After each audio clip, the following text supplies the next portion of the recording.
Aloha from the extraordinary beauty of the Napali coast in Kauai, Hawaii. How are all of you today?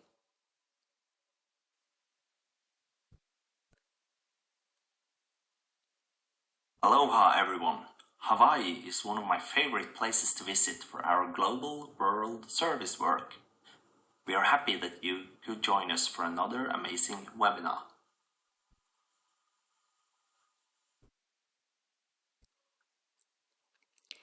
We're here for our psychic escape, the first one about introspecting into yourself, about the cast of characters that you represent in you.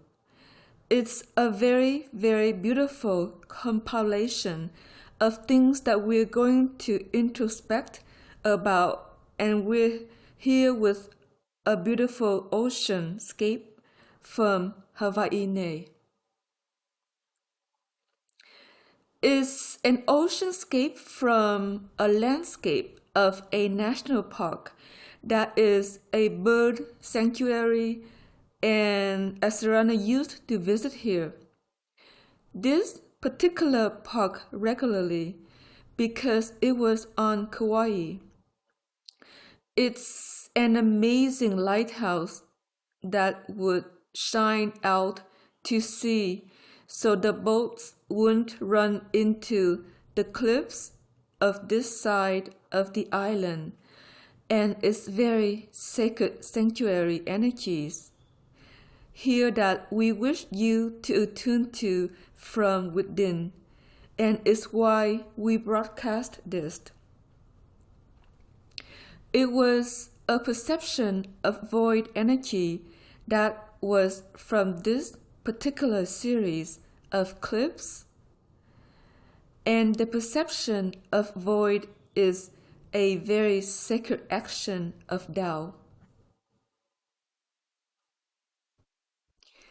So what comes into the inner play of you today is a sacred Tao action that is mesmerizingly beautiful to experience inside your heart space.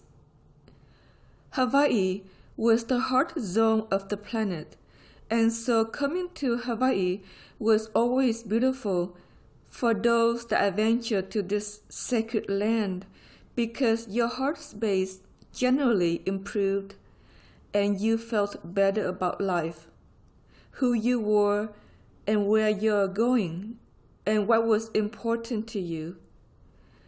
And that's the beauty of Hawaii.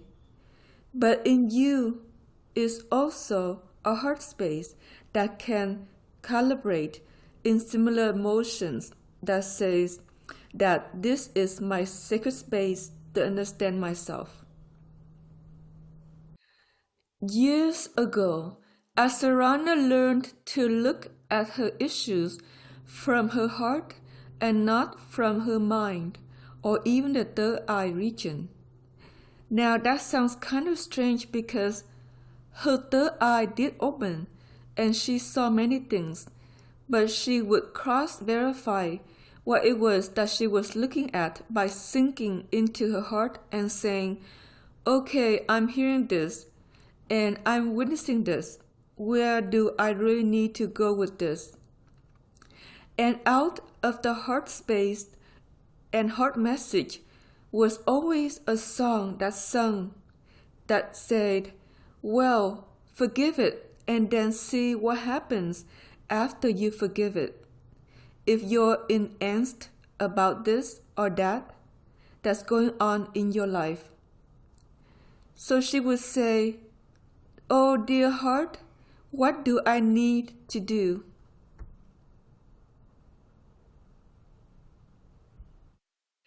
She go into her heart space and sit there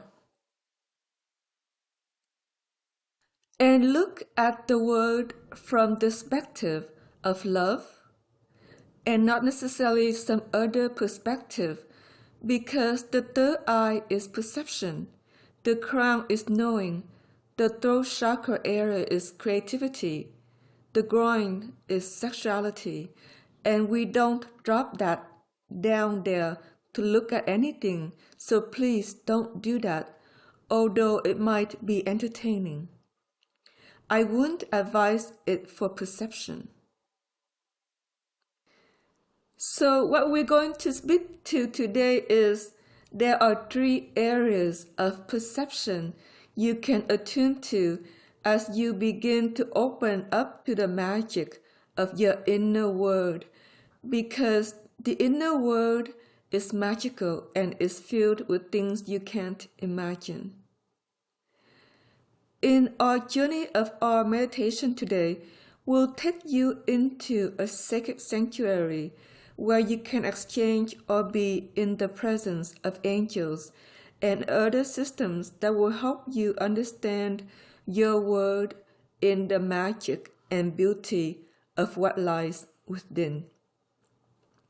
For what's within you as a star seed is a magical void and a magical place that you can enter to be at peace, and that is something that is opening today for each of you, which is another void space of magic, of Tao, of the star seed system, and of your archaeology to help you understand your inner world. So in your vision that surfaces right out of your third eye is your vision. And if you want to know what your vision means, you have to go to the flow of the mindset that waves above you to know what you're doing. But if you don't have the waves that you hope for yet, because we're going to modify them over this series to match angelic systems, you can drop from here to your heart space and then begin to hear everything you need to know from your Tao of your archetype. So in the heart space, the Tao of the archetype can come in and out or enter in order to guide you. And that's very magical understanding about the worlds of worlds within yourself that sometimes aligned to the planet because you see planetary systems. When Astarana first opened to her heart space Tao, it was early in her awakening, and she would journey to beautiful places. A mansion that was hers, gazebos by the sea, where she could swim, places she felt magical.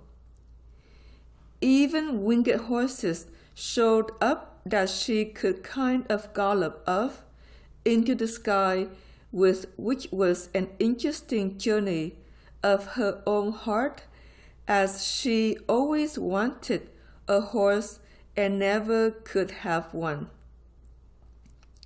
So the Tao of her heart gave her horses with wings, and that lasted for about 5 months, and then it went on to something else that she needed to experience to fulfill herself. So in your inner world is all the fulfillment that perhaps you never had in the physical. Did you want to live in the Bahamas? Well, in your introspection and in your heart space, suddenly you're transported in lucid dreaming to living in the Bahamas. And what is that like, to be able to roam along the seashore and take a swim and play with the dolphins and sit under the palm trees all day? What does that mean to your heart to fulfill you in that way when in your life maybe you never got there? Where else did you want to go in Rome? What did you want to do that gives you pleasure? And in that time period, Asarana wanted hot springs. So suddenly she had a home with little hot springs that she could soak in, and then she found her way to Calistoga and did these mud baths, packed things that renewed and revived her. They were very intense, but she always felt better afterwards, so she put herself through it anyway.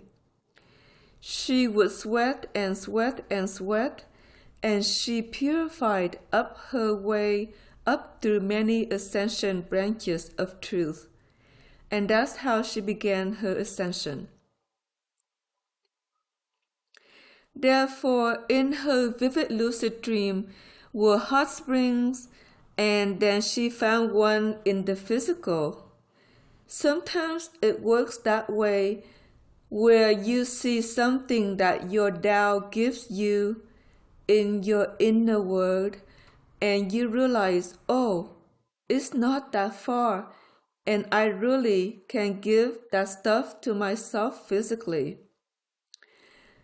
And then the physical branch of fulfillment begins to open up to augment that dream, because perhaps you don't know what you need to do to fulfill yourself, you see. What do you really need to do to find fulfillment inside yourself? And the Tao of your heart says, well, I'll give you a vision of something. Now, Asarana didn't run off and try to buy a horse and ride them, because she knew in her heart that really wasn't her truth. It was something that her childhood needed to experience. And once it was through, they all flew away out of her inner vision and never came back to the pasture they grazed in. That happens sometimes with dreams that are maybe delusions of you. So if there's a delusion dream, it shows up in the heart space of your inner world as a lucid fostering, and you can go into it and see if that's really for you or not. That's a nice way to complete on things you always wanted as a child, teenager, adult, or young adult, or wherever you are in your lifeline, that you can say, wow, okay, that was something I always wanted, and now I had it like a candy cane. It could be any kind of gift or any kind of motion that was true for you, whether it's travel or people that you care for. Sometimes the inner beloved, the twin flame, shows up in the heart space, and you get to experience that romance from an inner world of yours. Don't confuse the inner world with the outer world if you know who that person is, because generally you won't, because it's an inner world fabrication of understanding of you, in you, needing to know who you are for divine partnership when it shows. So they show in the inner world as an image of a certain person, and they may have a certain name, and all of that is very beautiful. but the physical may not match the specifications of the individual that's in your heart, although it may be a very gracious union for you to explore. Do I want to be in union or do I not? What kind of person can I be with that works with me? Once you've experienced the inner romance, then the outer dream for who it is you're going to attract can begin to emerge too. That's a very beautiful thing because the outer world will have somebody like that can show in your life, perhaps as a seed twin or perhaps a seedling twin. But whatever it is, it will show up and it will be beautiful for you to experience in this life if you desire a partner. Now, if you desire something else like knowing where to move, if you need a new home for some reason in your life, then you can explore that in your inner world and see what it feels like to live somewhere else that you've always believed would be the right place for this home of your heart. And if it's true to you, it may show up as a physical dream. If not, it may be a fallacy. You need to forgive and realize that home is always inside anyway, and not really attached to any landscape or place you might roam. If you can develop the inner home and be wherever you need to be, then the outer world is less of affluence over who you are and what you need to do in your life or where you need to go in this world of yours. So the inner world opening has occurred probably for most of you at some point in your life, if not within the last 5 years. And if it hasn't, there's a motion to open it up so you can attune to who you are on the inside of your heartscape. I'm going to call it a heartscape because it really is an internal dream in the heart that you can envision in your mind and experience with your soul so that you navigate your inner worlds and journey in a direction that works for you. Now, in your inner world are many things. There are the medicines which are of the herbal kingdom to help you heal, and so we're going to trigger the medicine bag of you to open in your inner world, and it can be related to herbs you choose to take outside of yourself. So if you attune to the herbs that are inside of you and say, "Oh, medicines of my heart, what do I need to get or prescribe for myself to help heal my body, mind, and spirit?" They may come forward with recommendations quite lucidly.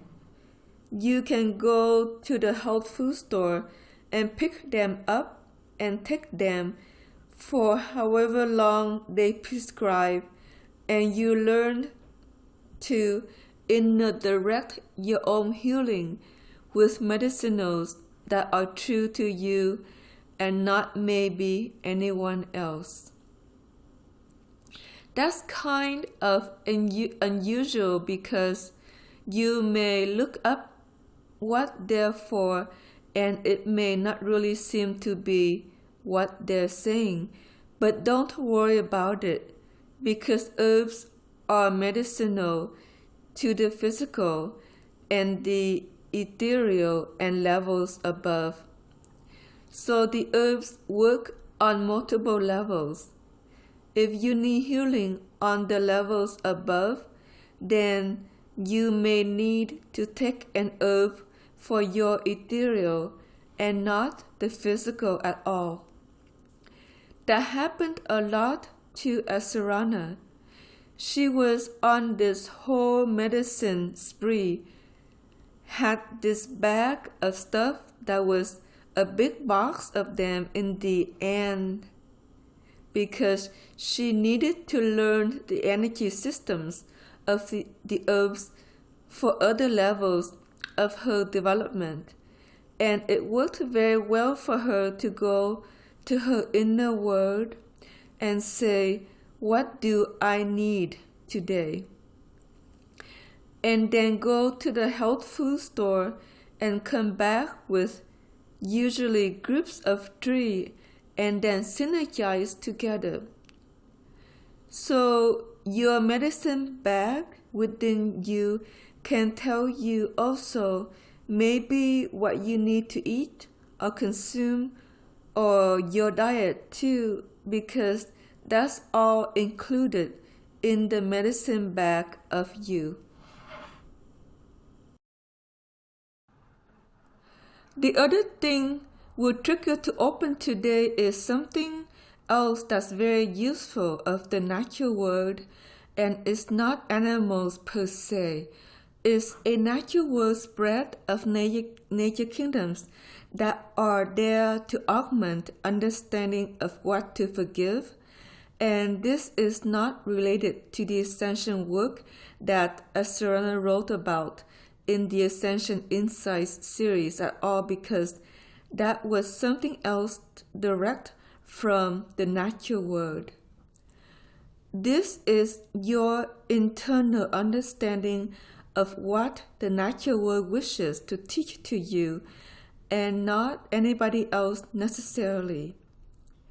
Here's the thing about it is that the natural world is an archaeological expression of any egg, meaning that your seed generates the equivalency of a planet like Earth that is part of your world. So in your world is a planet that's a part of the archaeological understanding of existence of humans that live on planets. Now your planet may not look like this planet, or it may, and so don't presuppose that the planet of you in your archaeology has blue oceans and brown land and blue skies. It may have green soil and pink skies or something else unusual. Now, when Asarana opened to hers, her world had pink and blue skies because of gases and pink seas and green soil and yellow plants and orange plants and pink plants. And so that was her inner world to motion and enjoy. And it really has nothing to do with Earth at all. It's an archaeological planet, that's all for you to explore. That's fun if you're a lucid dreamer because you can soar with it some and see the canyons that may grace itself in different colors and enjoy that if you're vivid in your visionary ocular of truth. So vision is an internal world. First, you look at you and later you may look at others, and we'll explain the difference. As a seed, Looking at others is perhaps easier with other seeds than it is with others in the oligarchy society that we're associated with, because seeds kind of share common ground or common interest in spiritual focuses, and that's very beautiful to understand. But seeds also have a hard time sometimes understanding oligarchy people. And so the truth is, it's easier to witness people who are seized by you as a seed than it may be otherwise. But you can observe them in other ways and understand them in other ways and forgive them in other ways. And so we'll explore that even some today. So where we're going to go with this in this moment is to explain one more thing about inner vision. The heart space may be the easiest thing to sink into, but for some people that isn't true. And sometimes the feminine has an easier time witnessing the word in the heart space than men. That's not unnatural in the genetic. So men may better envision it out of their third eye, not the crown, but the third eye area, and women better in the heart, but you can close your eyes and syncopate a rhythm and see where you better envision your inner words. Is it around the third eye or is it of the heart? For some it's one and for others it's others. Don't judge anything, because in the third eye vision is also the issue of forgiveness and compassion that shows up with anything that you look at through time. It just does, and that's very beautiful to understand really, because the third eye is also to envision yourself forgiving everything so that you can be at peace and find your truth and find a way to grow yourself in a new direction that you love. That's what inner vision is for. Is where am I headed? Where am I going? What do I need to forgive to align my path in a new direction of my heart and of my choice of what I think I want to experience in this life of mine?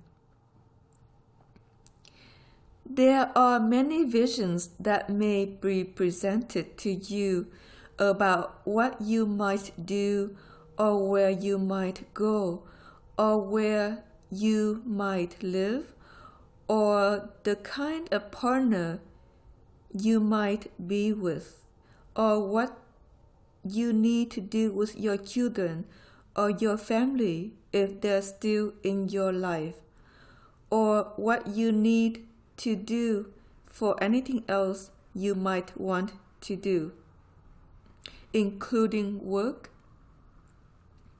Those visions will show up in your inner world too, and you can look at them and play with them for a time and see if that's really what you want to do.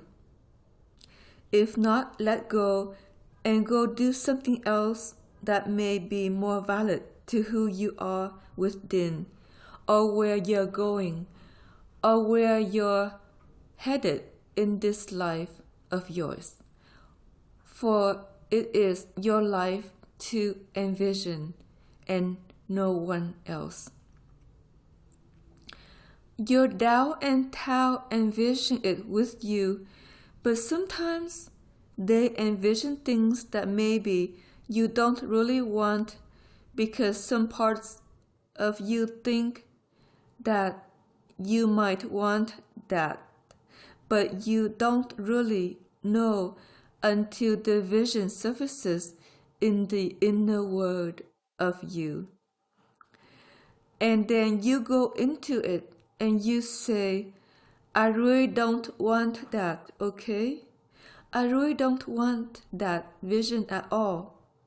So I'll let that go and bring in another vision that may be better from my Tao for what feels right to this body of mine. It's a biological issue of purposeful mission to know yourself when you envision your dreams in your inner world, and wherever they are, when they syncopate a rhythm that feels right to me, myself, and I, then you know that the vision you presented is the one that you should choose for in the physical. That's what inner worlds are for, is to know where you're headed and know what you want, know where you need to go, and know where you need to be in this life of yours. And so we'll say that to you, in the love of ourselves, we love everything, but many dreams may be really not for you. Perhaps another could be for a friend, for a family member, or someone else you've known through time that you thought you wanted dearly or desperately, and it never manifested because on some level it just couldn't, because it wasn't really yours. Or maybe the dream moved to somebody else and they got to receive it and you didn't. Whatever it is, when you explore what you didn't receive, sometimes you go into that dream and you realize, well, that was nice, but if I really manifest that, perhaps it wasn't really what I needed either. And that's good to complete with all fallacies or foibles or of things that you thought you needed to have that you didn't give to yourself in this life of yours. Then when new visions show up for things you could have, you can go into them and try to extrapolate. Well, is this really for me? As you've envisioned with it, and put yourself in the play of the inner dream with the people that show up in maybe a jobscape, or the people that show up of friends and family of your new beloved, or things that show up in some other way of some other journey you think you're going to take, which is a move to a new region, or move to a new type of job, or some kind of change within yourself. When you go into it and you party and play with the people that are there, whoever they are, you get an understanding whether that resonates with you or not. If it doesn't, then you would want to change directions in another way and say, I need to move somewhere else. I need another kind of occupation. I need a different kind of partner because his friends are a real bummer and I don't really want that kind of partnership. So I have to change something in me and grow in a different direction to bring about the one that's going to be compatible for me in the end, or with the compatible job, or the compatible living environment, or the compatible project, because you may explore projects in your inner world that emerge and they say, well, you're going to do this, and you say, do I really want? And you go into the project and say, No, that's really not for me, or yes, that really is for me. So let go in this direction in my heart, in my mind, and see if I like it enough to say to my Tao, well, let's manifest this. That's how you can inner dream your outer world through time and be more assured that what you're going to dream works for you rather than not work for you. Now, Asurana has many examples of that. When she dreamt of her first tarot deck of the language of light in the Dreamtime Ascension School or DAS, and that felt good, and then the second one too. Shata came forward later and said, well, we're going to do these light wave systems, and they're going to be articles or essays more than images because the images are kind of boring and people won't like them as a tarot deck. Shata was going to teach them about love and sway and about partnership issues to forgive. So Asurana wanted to bring that series of information through. It was quite emotional for her because partnership is always the partnership of you in you, between the male and the female, and she had meant it in many ways as she wrote those essays because they triggered so much in her to bring through. So it was a healing motion for her to prepare for another level of work of divine notions, of divine care and love and all of that. Therefore, the dreams presented often lead to your own mastery. You see dreams that you like or don't like inside your inner landscape, and you look at them and you explore them and you say, well, do I really want this? And then as you continue to explore them, it takes you in a new direction in yourself to say, well, what do I need to rise through, or what do I need to mend?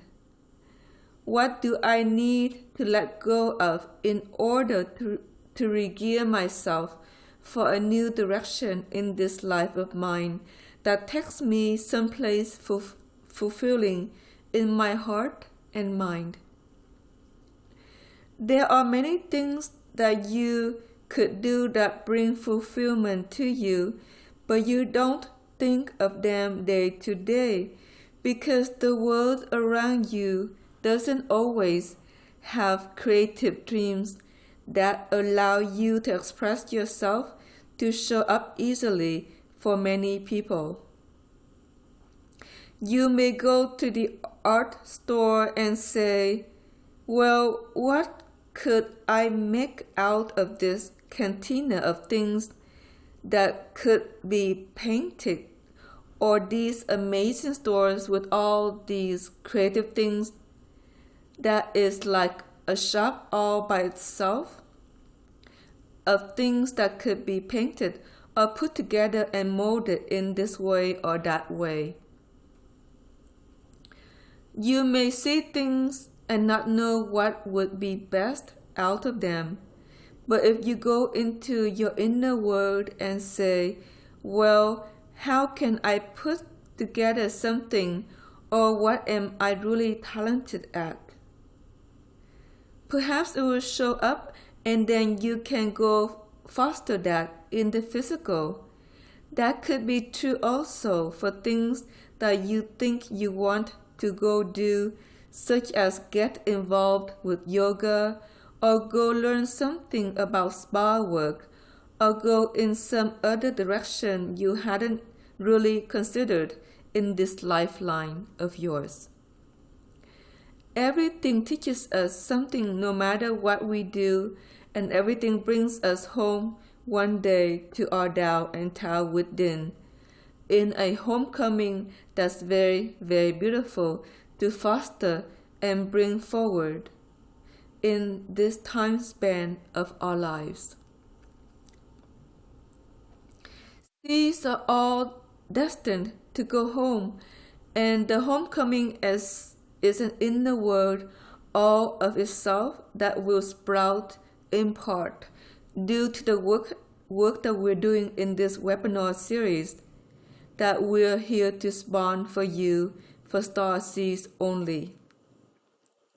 Your beautiful star seeds that we love and care for always as the Tao and Tao of the planet. Homecoming is a very sacred action, and as it opens, you understand that more in this lifeline of yours. It begins with an inner word and an inner vision, so you can understand who you are in this life of yours, and what to forgive and love and find compassion for to carry on in your life for a time. When it's time to come home, then you know what you have to forgive in order to complete this life of yours. That's the nature of the inner worlds. It's an inner journey that's all yours. It's really nobody else's. Psychic works that's inside out abounds today. And Asarana participated in that too, in something called Berkeley Psychic Institute in her late 20s. And then the inner world opened, and she realized that their system was good in some ways, but that the inner world was better for her because there was a more direct template of who she is and where she's headed. So she forfeited her old work, and her teacher left about that time and went inward to explore her inner nature. Now her teacher couldn't do that because she's not a star seed. She might have been a seedling, but there was no gear, nothing to open her up to her in her words. And that's very sad because then you are always inside out playing in the worlds of the planet or the worlds of Shatar or the worlds of some other resource and never really know yourself. And that's what happened, and that's what's happened to this society. They can't know themselves because there's no inner template to find themselves inside themselves. If you're married to one of these or have been in relationship to one of these, or bore a child of one of these, had parents of one of these, which most of you have had some, if not all, of that mesmerizing journey. Forgive them. They're lost because they can't really understand what it is they're doing because there's no inner pontification of anything and they can't grasp it. Ceilings can some, but somehow their inner world couldn't open, and that's very sad in a way to want that so much. And on some other level, ceilings didn't understand and could not be able to oscillate it, or the archaeological information is somehow lost in the society and not in their bandwidth of DNA anymore. And that's true for everyone that you know mostly, because seeds are rare on this earth and ceilings are more complementary, but they don't always know inside themselves what's right for them either. So bless them and forgive them for their erratic behavior or whatever happens sometimes in their confusion of who they are, where they're headed, or what's right for them, because they are very confused. We just say that to each of you because you don't have to be confused as a seed. When you are in your inner world, you know who you are and where you're headed, and you go where you need to go, and you grow where you need to grow, and nothing really confuses you as you're living your world from within, and you're dreaming your world from within. Dreaming your world from within is a beautiful oscillation of saying, I will Tao dream, and I will motion forward, and I will know who I am and where I'm headed, and what to do about it, and I'll grow in 9 directions and not just 2. So in the inner world, you grow in 9 directions, and then it expresses itself maybe in a new motion to take you in another direction that you might like to flourish. That's how inner growth works for a society of seeds. First is giving birth in the inner dreaming of you, and then later is giving birth in the physical when you find the right accord of dream that works for you. And then that's amazingly beautiful when the inner flourishes into the outer and you realize through what you need to actualize the dreams of your heart, mind, and spirit. And so we bless you. In this moment, you're receiving a sacred light infusion from a team of Nemesis individuals who are very gifted. They have come through an Atlanteanscape to acknowledge the star seeds in the school and to help you infuse a little bit more light into your body. They have angels that may wrap you up tonight as you rest to bless you and help you heal or mend of the weirdness that's been going on above. For you as a body, you may not know it lucidly, but there's been a lot of hardship on the planet that's trying to be mended at this time through time. So bless what's here for you, whether it be Tao and Tao or angels. Bless the Nemesis crew because they're very gifted, and bless everything that's with you for the sacred journey into your inner world that we're about to begin. So here we go. If you have a place to rest and close your eyes or sit back, please do. If you need an extension cord to your head here, if you need to wear it, see if you can find one or move the computer to a place where you can sit perhaps in a lazy, easy chair or something that you can put your feet up if you can, and if you can do that. Now that's best for all of you because it's better to have your feet up if you are able to, and if not, remember it when you go back to listen to this meditation again, because with your feet up, you're more relaxed and it's easier for the healing to unfold. When you rest, you oscillate more in your void. When you close your eyes, you go inward, and when you let go of your need to just do anything but be at peace, you're better with whatever's about to transpire. If you fall asleep, don't worry about it. You can go back and listen to it many times as you need to.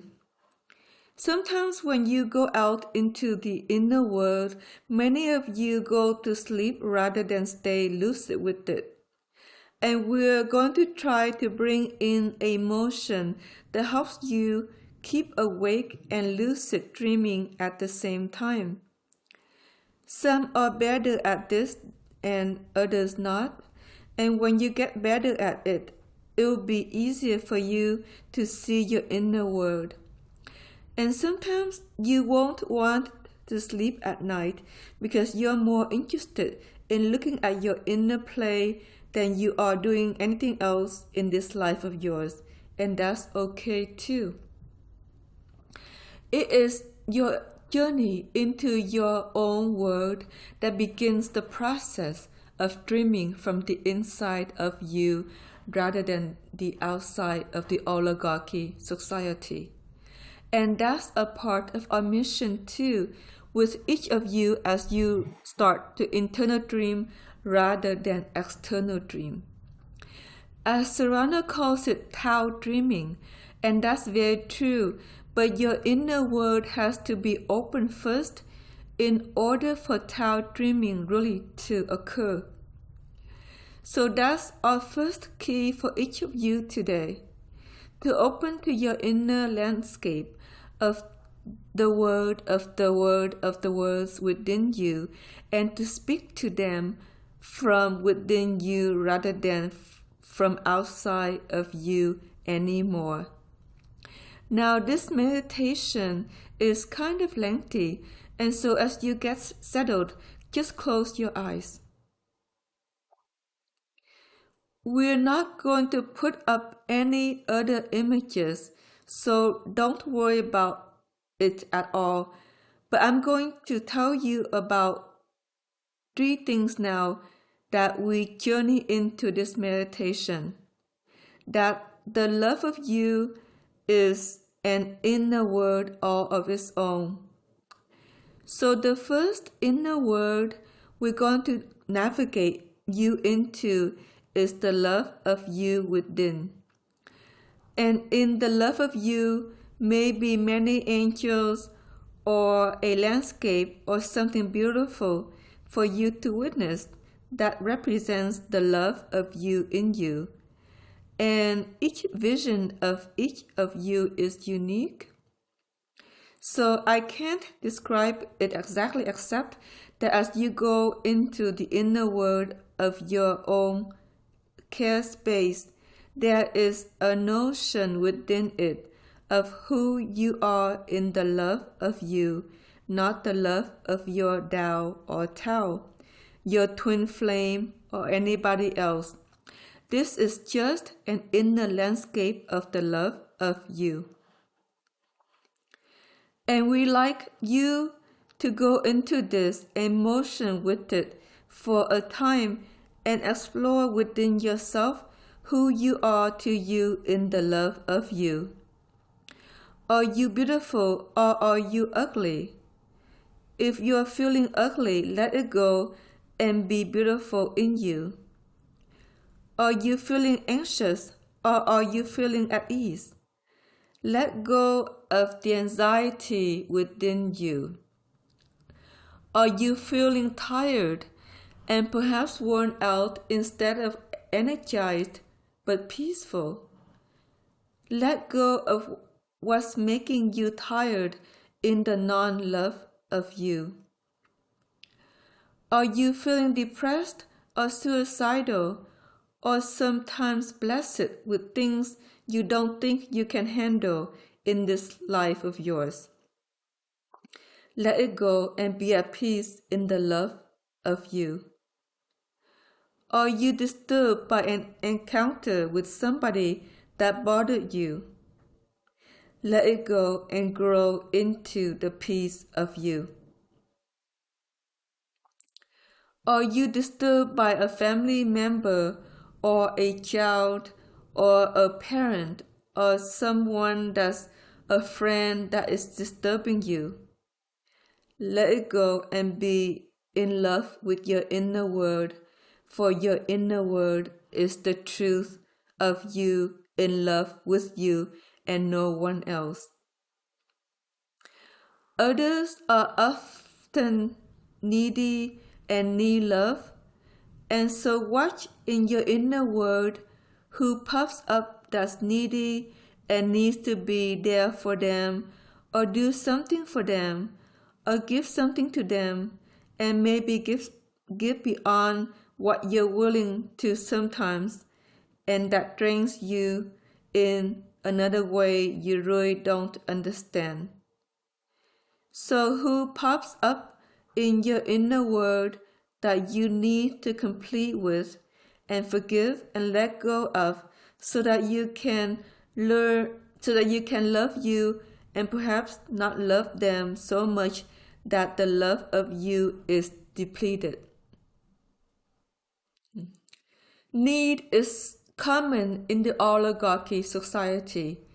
They don't seem to know how not to need, and that's difficult sometimes in the expression of everything. I don't know what it is about them that is just so needy, but that's often true with certain characters.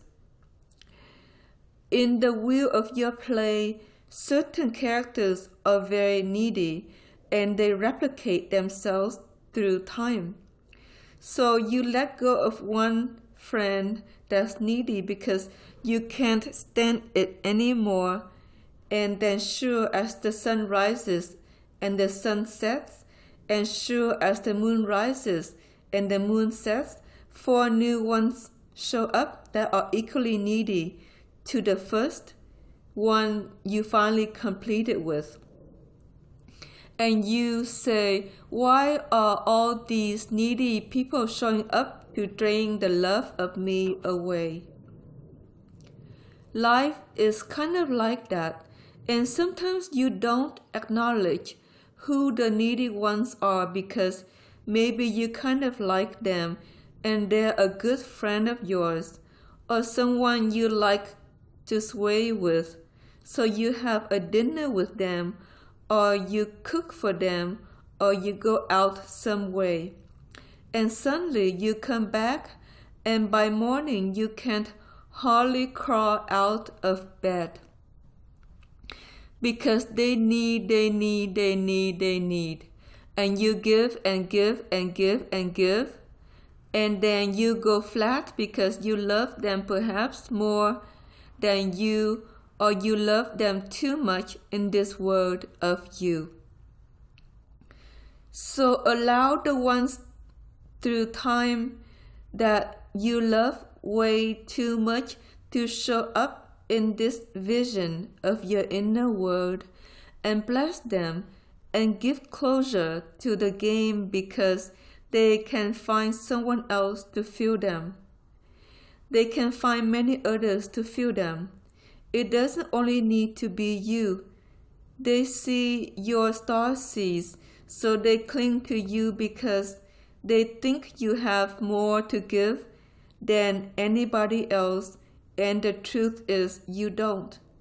You don't have any more to give than anybody else. So push each one out of your inner world and send them to other people to fill their needs. They can fill their needs with other people and not you anymore. You want to be in balance. You want to give and receive in balance. And we'll explain this at this time because it's very, very important for you to learn to give and receive in balance. I will explain why in light wave motion that's more difficult than in sound motion of prior ascension systems. Giving and receiving diminishes or increases light. When you give, you lose light. When you receive light. And if you give too much, you lose your light and start to sink. If you receive too much, you grow too big and then start to pop. And that's not good either. It has to be held in balance. kind of like a sway that goes back and forth, back and forth, that you give light, you receive light, you give light, and you receive light. You give to this one and they give back. If they don't give back, don't give to them again, because you diminish your light and your world won't work as well. You lose something and then it doesn't work very well for you to dream stream what you're trying to dream stream if you lose too much light. So you can witness the ones that imbalance you with you as we brought them into the inner world of your care space, so you can give closure to that need to give them too much love and light and not receive anything back. We don't know what it is that makes people not give. It's a very strange thing to not give when you receive, but this society of people have gone way off track and they don't give and receive imbalance very easily. If you're a healer of some sort or in a profession of healers, then it's even worse sometimes, because the needy ones find you for the massage or the treatment or whatever you offer, or they all come in to your yoga class and then you're exhausted. Whatever it is, it has to be done in balance as ways to stay right in light. And so you learn over time to just cease to give to them and let them find somebody else to take from until they balance out their issue of giving and taking in light.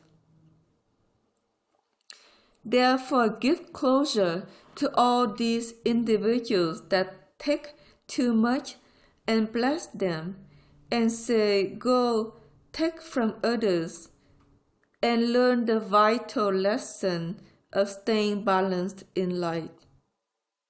And that will help you give closure to perhaps gates in your field that strip you of things you're not aware of.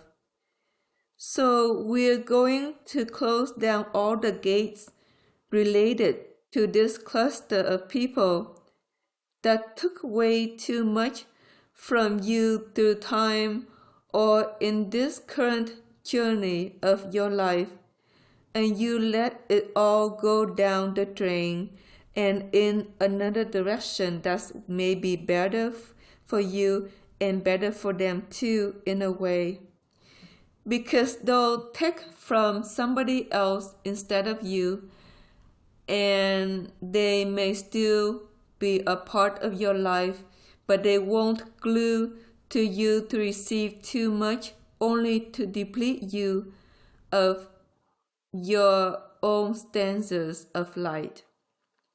That's really better for you to know who they are and make sure you're in balance with them next time you see them, if they're still a part of the drama of you. Now let's take a deep breath and let go of all of the threads of attachment to these individuals that take way too much. And let go of all the problems that are associated with giving too much to people who perhaps can't heal or mend themselves or have dramas or crises you can't really help them fix, or whatever their problem is in life. People have problems, and sometimes they are disturbed and they look to see to heal them or fix them, and the truth is it ruptures you in a way maybe you don't understand entirely, when you're near somebody like that. If one of them has been a pair through time, chances are you've created a partner, or perhaps two or three, through time that emulates the neediness of your parent. And so give closure to the partners and the parent that was needy together, and let them go all back through time to wherever they started in your lifeline. If you had a needy brother, sibling, sister, aunt, uncle, or cousin, then they show up in the infrastructure of needy people in your life as friends or workmates or someone else or some other kind of association, whether it's spiritual or some other group thing you like to do. And if that's true, cluster them together as friends associated with the aunt, uncle, cousin, or sister or brother, and let them all go back through time together as those that just need too much and you give too much to through time. If it's a grandparent, they're a class all of their own, not related to aunts, uncles, or parents. If you have a grandparent that's been needy, chances are you've created needy people in your life that emulate their characteristics. So let them go together, whoever they are in your life, since your grandparent either died, and if they're still alive, it doesn't matter because they still may really feed off of you. And let them go together as a cluster of people associated to similar patterns that you've known of need of others through time, as a little star seed that heals everything to make yourself better in this life of yours. That's a pattern really good to give up, because healing everything in others may make you feel safe, but the truth is real safety comes from being in your own inner world and living with your Tao and Tao here and not out there trying to fix everything. And so as you give closure to the needy people, they'll get their needs met some other way. You're not the only one they can receive from. And that's really important for you to remember in your play, that you are not the only one they can receive from. Yet they may tell you that psychically, I need you, I need you, I need you. You're the only one I can get this from. That's absolutely not true, because they can receive from many others that they know and be better, because perhaps the others are less likely to give too much to them anyway. So as you give closure to need or big need that you've known in your house and in your home and in your heart and where you were raised, and maybe where you even went to school and where even you're headed next, they just always show up, don't they? So as new ones show up, you know this pattern and go inward and say, oh, I'm here in my heart space, and this person's here with me. They don't belong here. Well, they must have needed a lot and I gave them too much. So you send them back in time to whether they're related to your parents, your siblings, aunts and uncles and cousins, or your grandparents, and then it will disappear out of your dream of your love space, your world within you. That's the love space of you. Anyway, have a beautiful landscape here, and it may change through time. There may be angels who sing or birds that fly by or many other oscillations or visions that you may have in this plane of reality in the world of you. If you see nothing but feel it, then it's really fine and okay as well. Now, even if you have a twin or partner that you want to manifest love with, or you're with your twin, if they're in your self-love world, they don't belong there. And I know you may love them or want to meet them or whatever is going on for you in this life of yours. Send them back to their own world within their world of love of themselves and be private about your internal care space.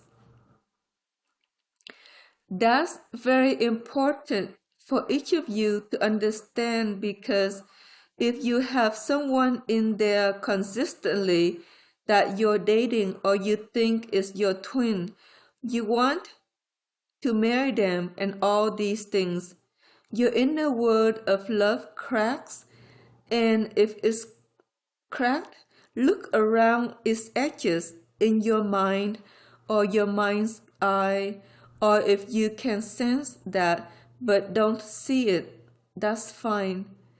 We have a serum of pink paint to seal the cracks of your inner world of love. So let's seal those cracks now so that your inner world of love can be whole and complete and beautiful in you, and sweet for you to be in. Just to remember to care for you, and that causes you to infuse light to motion upward in your transfusion. Therefore, this is an important place to go to every night, maybe before you go to sleep. You go to your inner world of care space and you begin to assess who's invaded in your life, or you've given too much, and then release them back to the world of your parents, grandparents, aunts and uncles and siblings, and say, I don't really want to do that pattern anymore with anybody. When you do that, you're going to notice something else, okay? It's very important to each of you, because some of you are having strife, dreaming the dreams of your business or yourselves or whatever it is that's going out, and the infrastructure of your world. Please understand that when you lose light, you give too much. You don't have enough light to dream stream the cells or whatever it is you're trying to do in your life. If you've lost your job, well, you dream stream not enough for it and it fell apart. Or if you're looking for work and it doesn't come together, you're not dream streaming enough to give the dream stream where you need it to foster the new job of your heart. Whatever it is, please be aware of it within you and understand that within you is a world of your work too. We're not going into that in this session. We will later. As you release these ones that you've given too much to, you need to pull back the light you lost and feel it in your work world or your partnership world or a little of both. And then you'll be better with the dreams that you're streaming with your family or others or your work world too. Now, let's take another deep breath as we finish sealing the cracks around your inner world of care space. And this is a very sacred space, usually oscillated in and out of the angels. You may see an angel now that's helping you mend your personal care space, personal love space, and she may say something personal to you. As you come back to this meditation, and if that's true, turn the meditation off for a moment and listen to what she has to say, and then turn it back on when you're ready. Next, we're going to go to the inner world of outer space. Now that sounds very weird, but in the inner world of you is an outer space stream, and they may look like stars in the nighttime sky. Perhaps clouds and sun and blue skies here and there, like some of those airplane commercials flying here and there. Perhaps some other scene that you're not expecting it represents the outer space of you. It may be weird, but it may be not, because in your mind you think of outer space as something out there. And so it is whatever it is. It might be a building, it might be a skyscraper, might be an air polar, might be something else weird that you think of is out there. Whatever it is, don't worry about it, and don't criticize yourself for whatever image pops up. You can laugh at it some. That's how you think of the outer space of you. For Asarana, it was always the nighttime sky. She goes, well, my stars are kind of bright.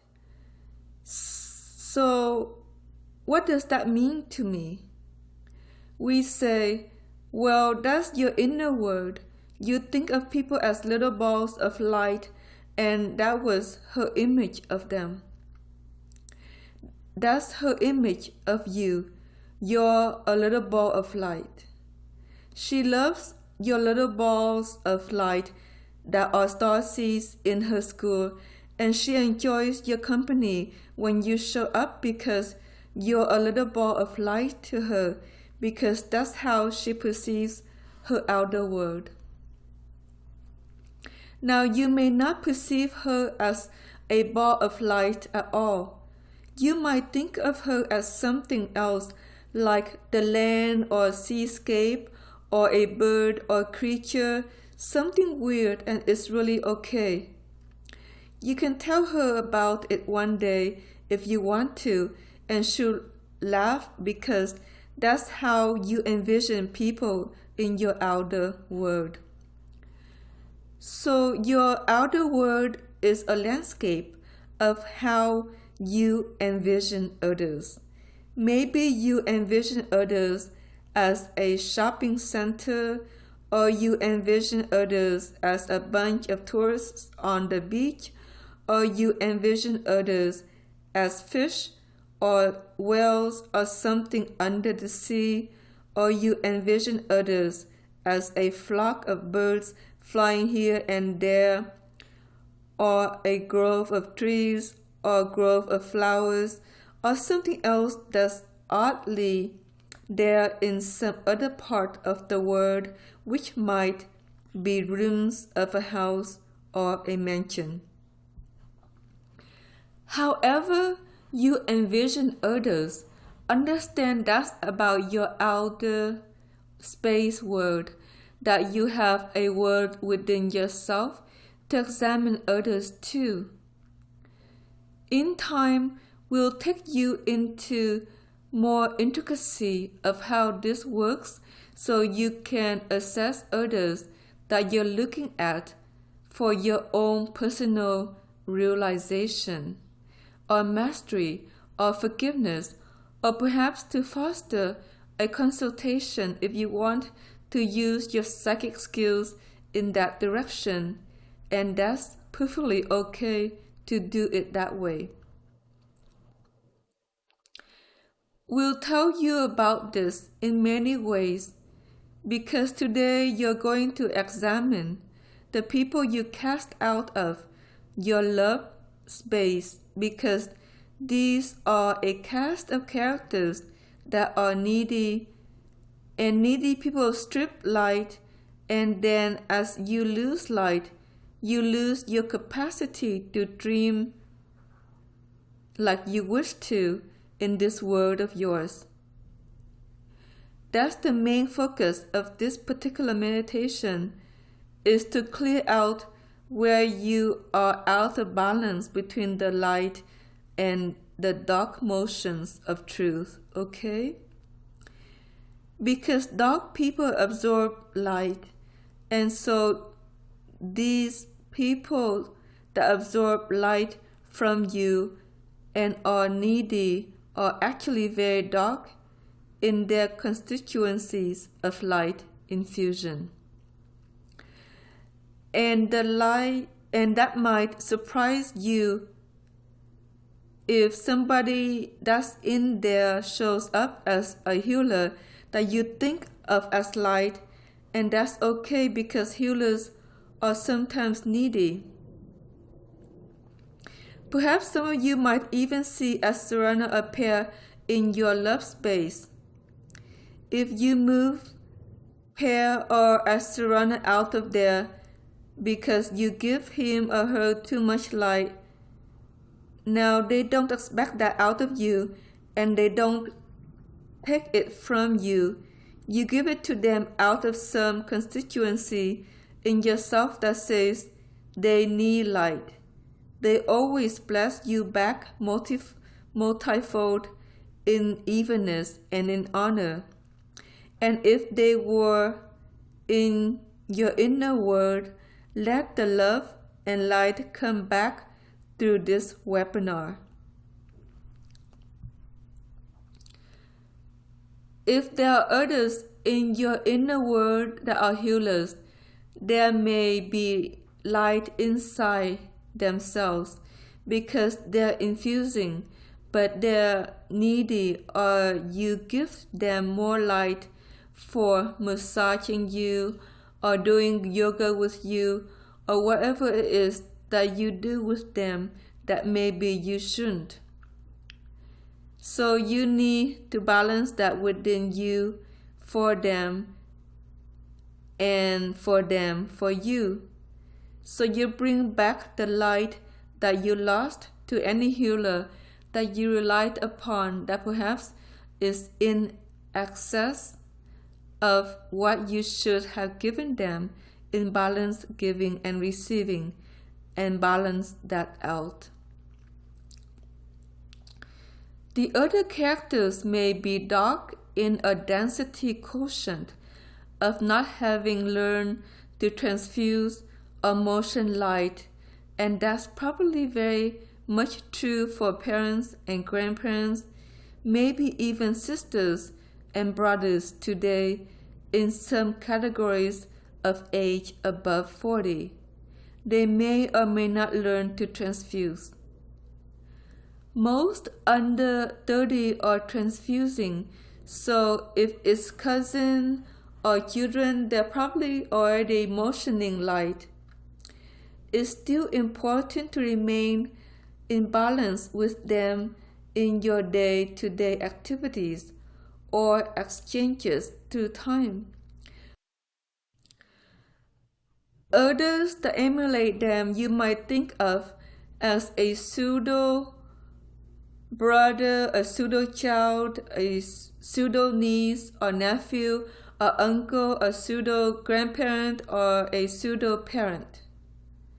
Pseudo people sometimes are harder to navigate balanced light with than real parents or siblings that are not transfusing. Pseudo people that draw to you like to transfuse too, so it's important in your outer world to identify the characters that like to absorb your light. We're going to call it absorption of light rather than their darkness.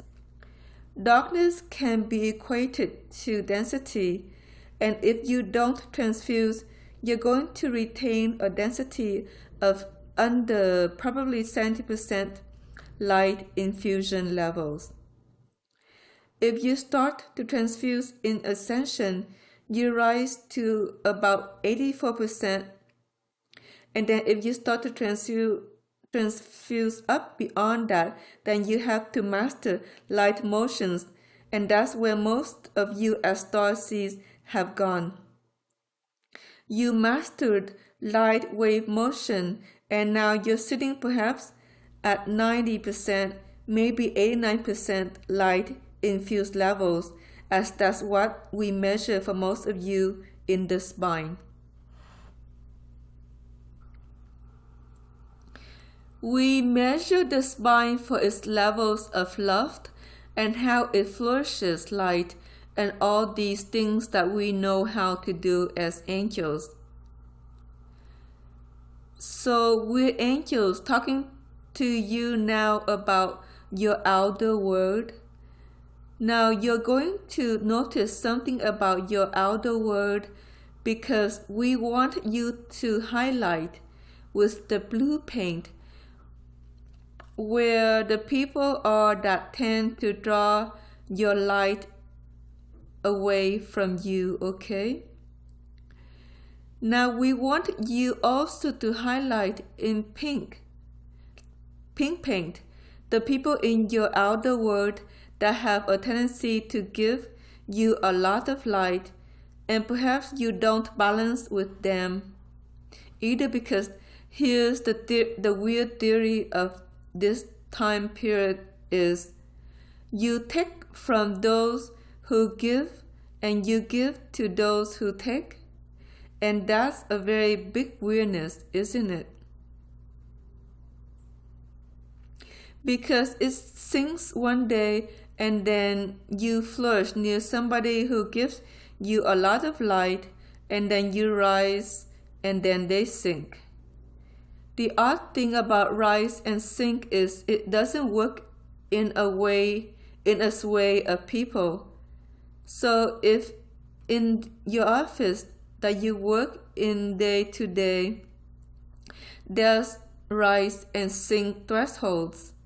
One day you can sway with this person, the next day you can't, because she sunk or he sunk or you sunk. So in balance, this way works all the time, and everybody feels good around one another, and that you can't implement in a way as a starseed in your office or in your work habitat or in your family at home or your partnership. Is a system that just says it has to stay in balance.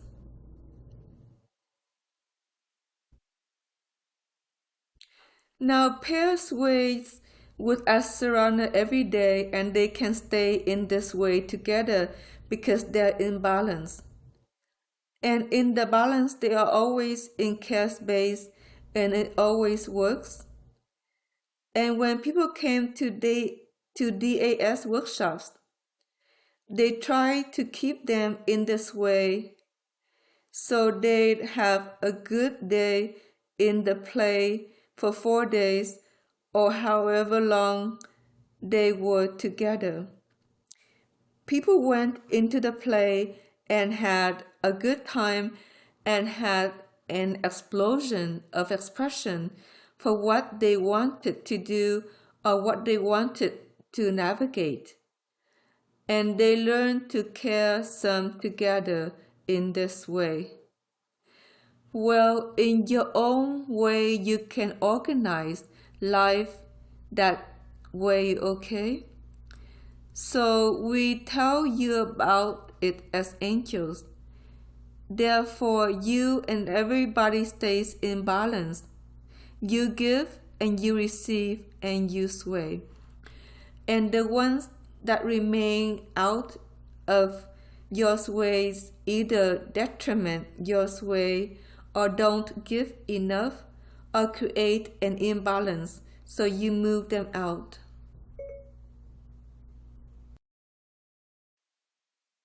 That can work very well for all of you in circumstances of group nature. Even if you're at school in some way, you can do it. If you have to work someplace odd, you can do it. And then you'll be better in that experience, even if some others aren't. It's a very fastidious star seed systems to say we're going to sing and sway and stay in balance in light quotients amongst each other for this day of our play, and it reposes that over and over, so that's what you experience as you go out into the world. You can do it out everywhere, and each remains in balance at the grocery store, or when I'm shopping, or when I'm dining out, need to stay in balance with the friends that I commingle with and the other places we like to hang out. I need to be in this way of balance with people that I know at work, and if there's one that isn't working well for me, I'll just put them on the outside of my sway, and then I'll be better. If you start to feel sunk in the workplace or at home or with friends, then you need to annotate in your inner world who's taking way too much, and maybe put them outside of your sway until they behave themselves better. That's the best way we can describe it, because here you can identify the ones that give too much as well as the ones that take too much, and what you want to do is balance it with all of them if you can. Sometimes you can, sometimes you can't. And if you can't, you have to leave them outside of your song of swaying together, and that's all. You just put them outside. And so as you highlight this cluster of people perhaps that give too much or take too much, see in yourself who you could balance this way with, maybe amongst them if you're working with all these characters.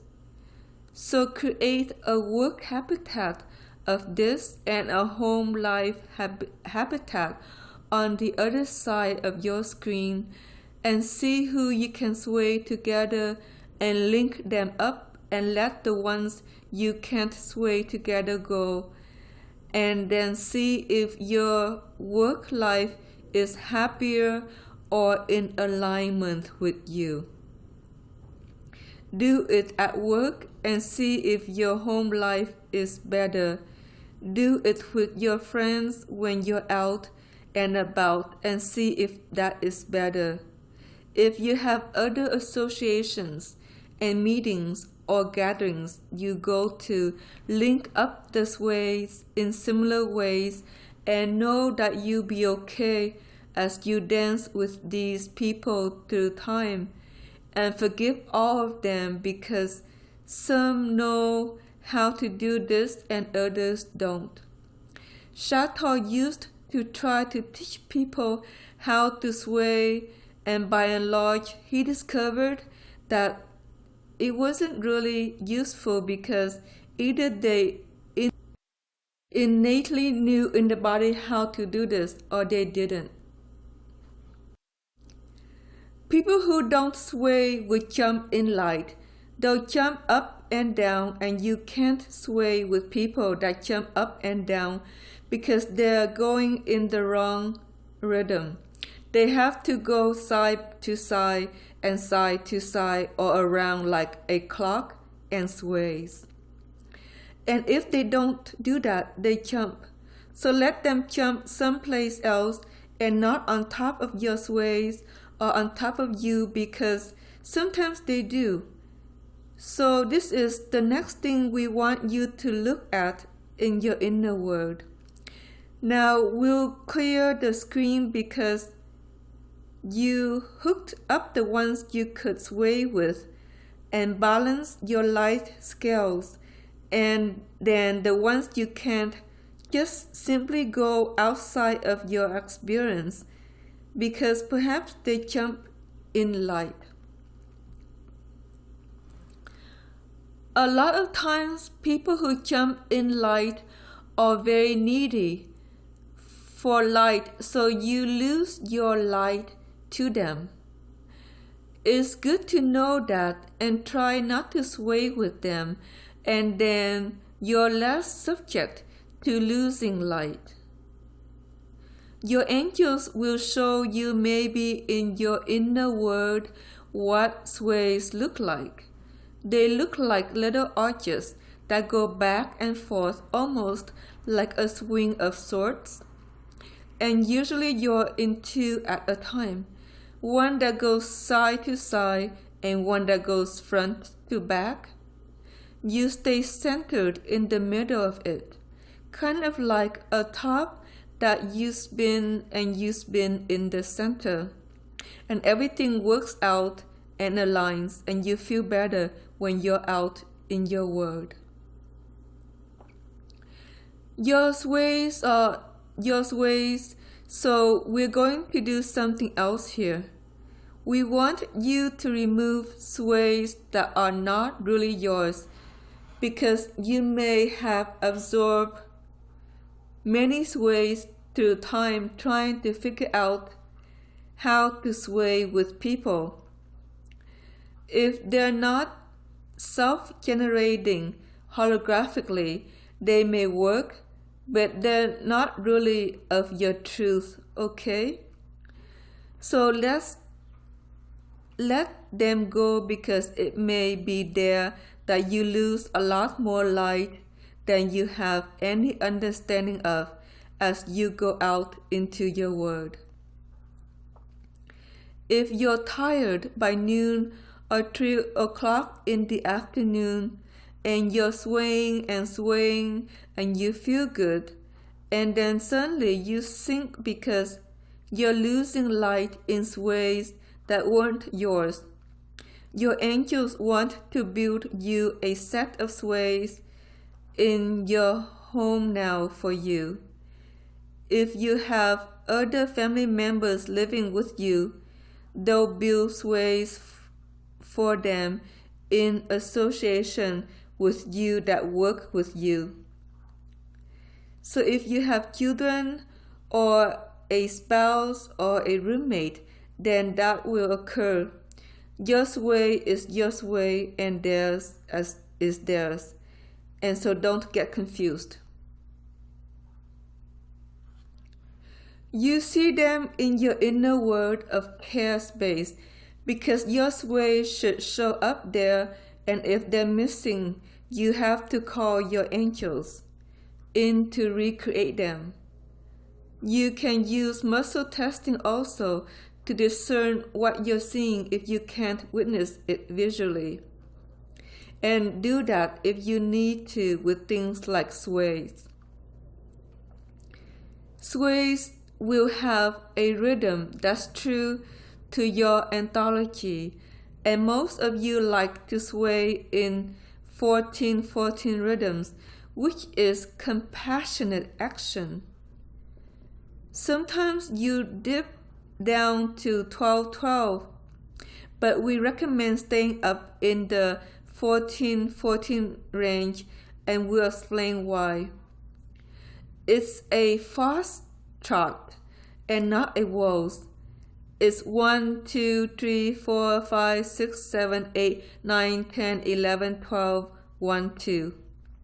That's how it sways. It has a rhythm of its own, and if you put a fast chart on maybe from Frank Sinatra or something like that, you would kind of sense the rhythm of your 14-14 sway. And some metaphysical music also catches that.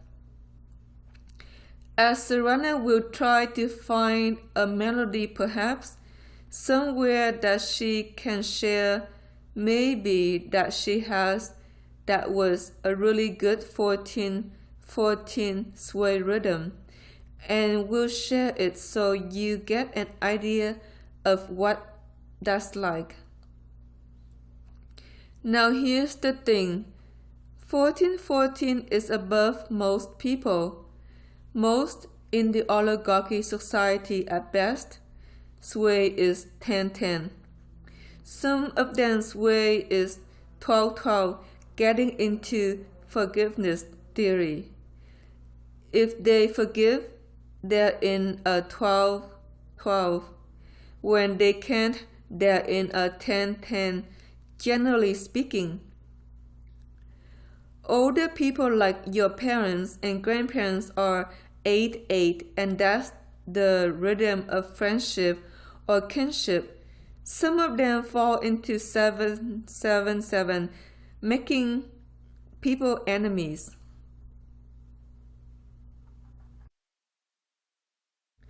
If they made you the enemy, then stay away from them. Don't go see them if they put you in the enemy position, because that's not a good place to exist or sway, and you end up after the holiday feeling incredibly depressed, sour, useless, perhaps very tired, and you realize that somehow they put you in a position of hate. That's an oligarchy society hate play, and everybody in the oligarchy society picks at least 2 people to hate through time. Anybody that puts you in the hate position is somebody to avoid, meaning just move yourself away from them. Now this can happen at work too, so we like you now to map out the hate play of your life. So go in your life and put you in the degraded position of feeling hated and unwell and uncertain about yourself through time. They'll come up on your screen one by one, or you can muscle test in your mind who they might be.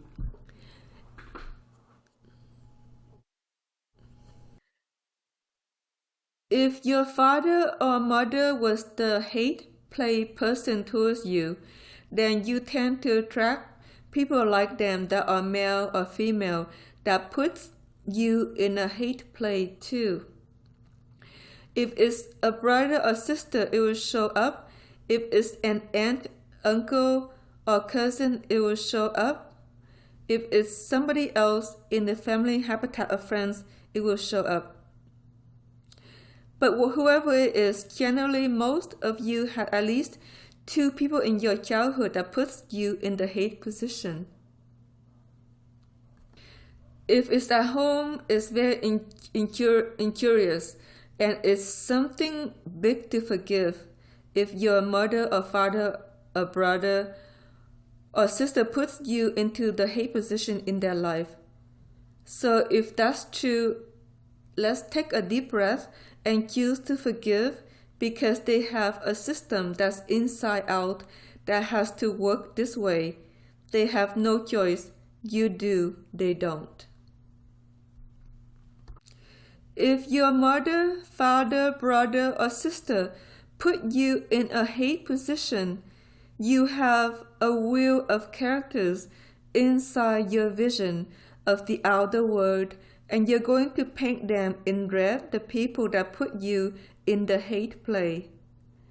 And just let it go on, because you might be surprised that there's a few others who you didn't know about, and you want to forgive them all. But usually it begins with your family or extended family, however that was defined in your life. Whoever it is, then that sets up the notion that that type of person comes along and hates you again, and is a very sad circumference of experience when this happens, because life doesn't work well when you're around somebody all the time that hates you, makes you feel blue and bruised and uncertain and uncared for.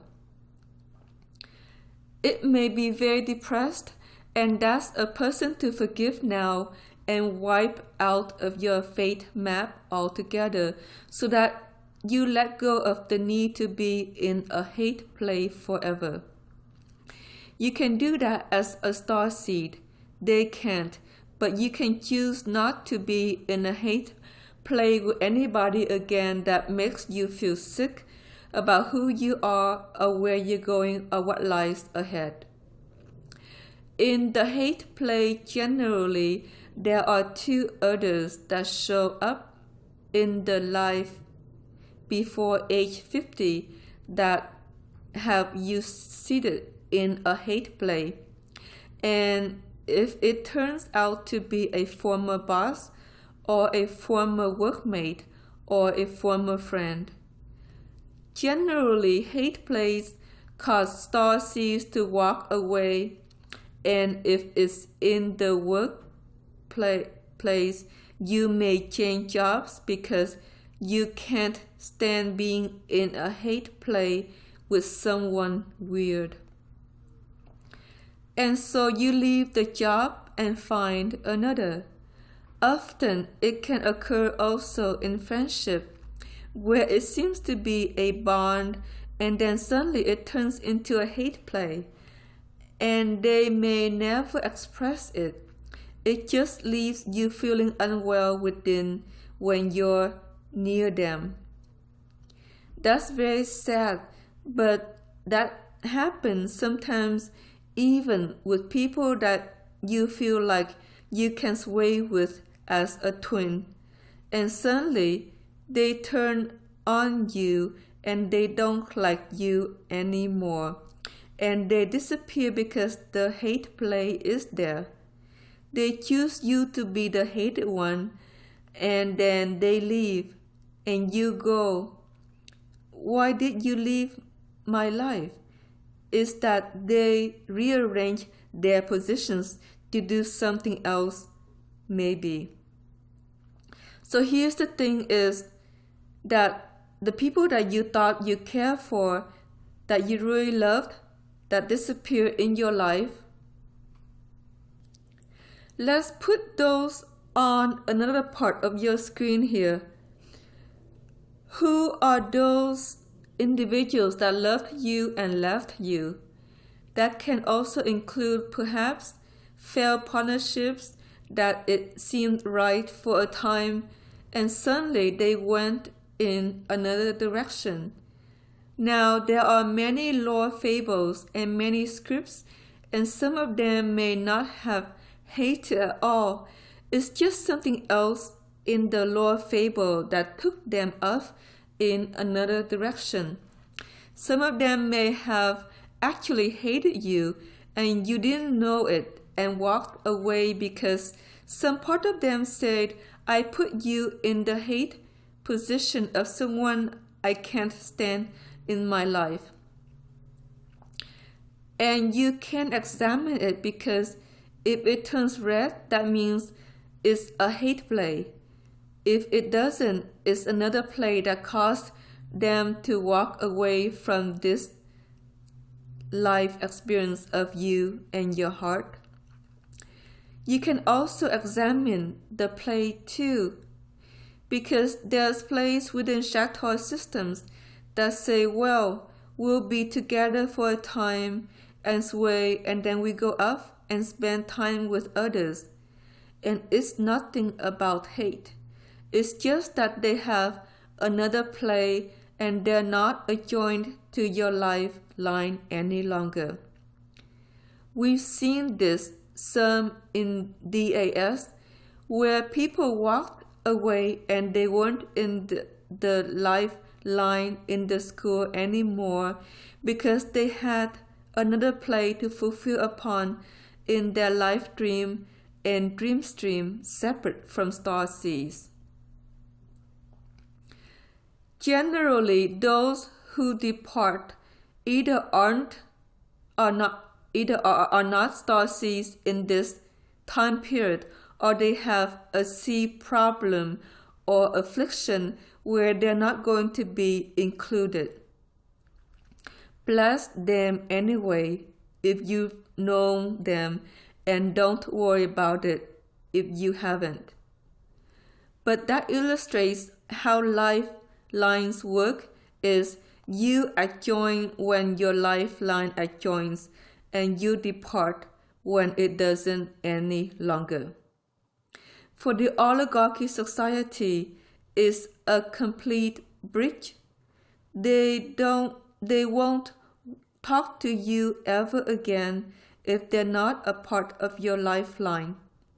So forgive those that walked away from your life in an understanding that either they were in a hate play towards you and you needed to bridge them out of your lifeline with your towel.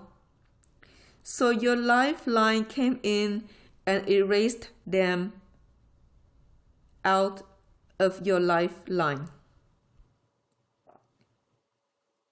Now we're going to show you a map of your lifeline on the screen. You see in green where you join DAS light waves energy healing work. It's a green lifeline gray because green is healing for you as a star seed. And that's our main mission, and nothing more is to provide healing for you as star seeds.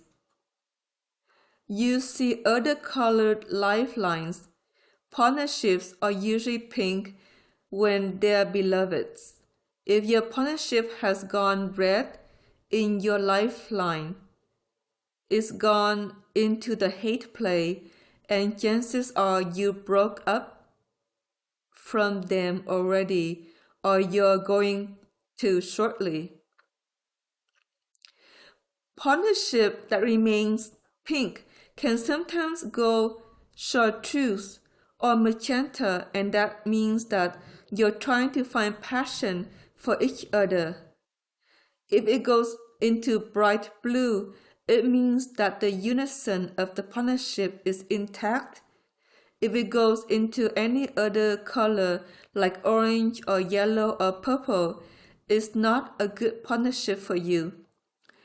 So if the current partner you're with goes to orange or yellow or purple in the lifeline, then it's not a good partnership for you, and it may be time to depart, okay? That could be for the children too. So you have lifeline for children that you're obligated to raise, and if it's pale blue or pale pink, it's a good child for you.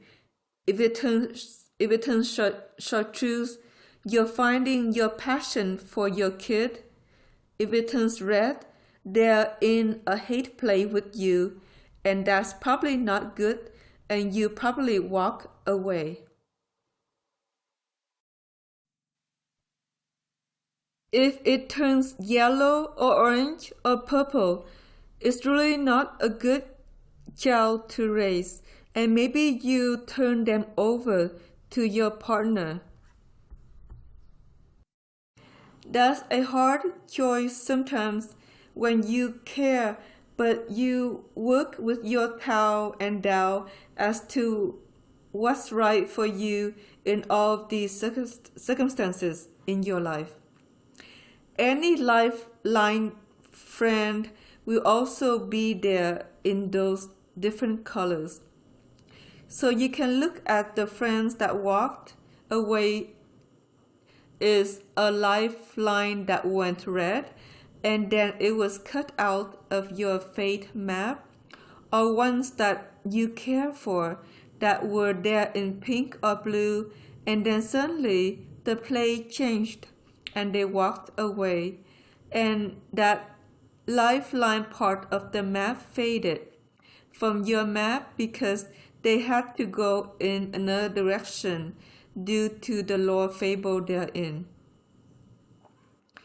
Lore fables are not holographic in this society, and that's very sad because often people that really care for each other can't stay together more than a certain cycle.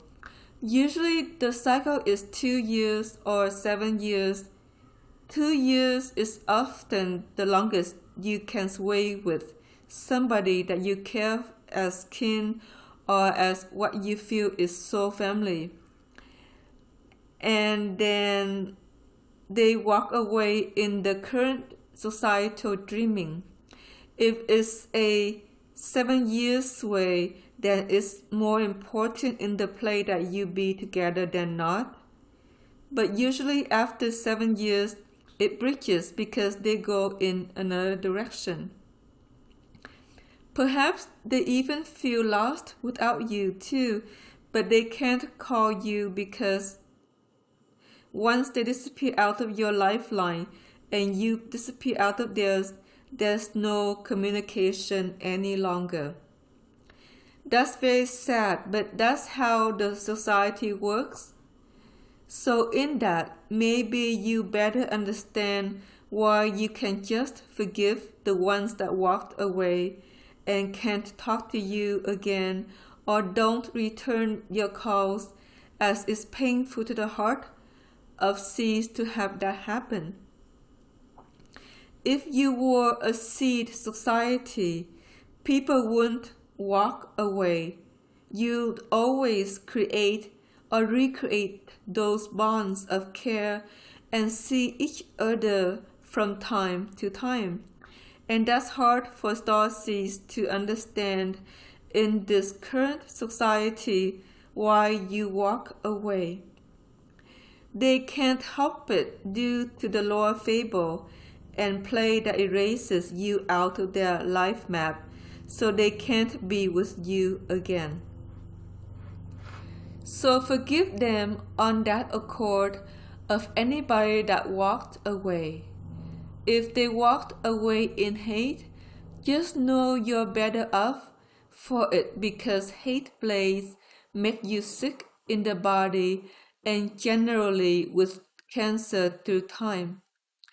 If you're too close to it for too long, if you've had a partner that went into a hate play, then you were better off walking away. You felt so ill, probably internal to yourself, you couldn't help it. Some may have walked away from family members that were in a hate play. You never want to really see them again because it makes you sick to be near them. We would say don't let that part of your life map that has a red line of anybody in it to be erased now. You don't need to be near anybody in a hate play and allow it to fade from their life map, and they'll walk away if you don't. Let it be that way because hate plays only make you sick to time, and that's not good for your mind, your health, or anything else. And the angels do this with you through your own choice to go this direction and be not afraid if it's somebody that you thought you needed in your life when they go away. If they're at work, they may lose their job or something else if it's true to you to be in that play of that workplace. And you won't lose anything if the job changes. And there's one that's better for you ahead that doesn't have a hate play person near you. If it's a partnership, it may fold and go in another direction. You will find a partner that can sit in your lifeline in pink or blue and love you, or be passionate and show truth and be beautiful in a unison in royal blue in your lifeline. That'll be far better for you the long haul than what you may or may thought you needed to manifest with people ahead. The same is true for friends. You want friends in pale pink and blue near you. Any others that are in odd colors, if they're at work, well, you kind of have to be near them because they're working for the same company and you can't really help that. So they're in your lifeline in odd colors of orange or yellow or purple, generally speaking, and not in the colors of care of pink or blue, and we'll explain that a little bit. Yellow is again somebody that may be very gifted in the mind and you can listen to them a lot, but you don't perhaps feel well with their perspective in the world. So people in your life map that hold yellow ray line may be gifted minds, but you don't really find that their attitude or perspective or understanding resonates with you.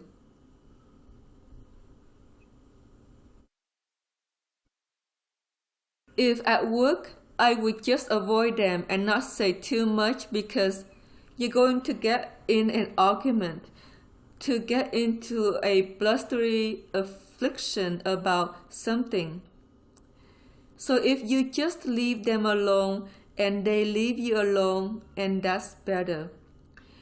There's generally 1 to 2 in every office.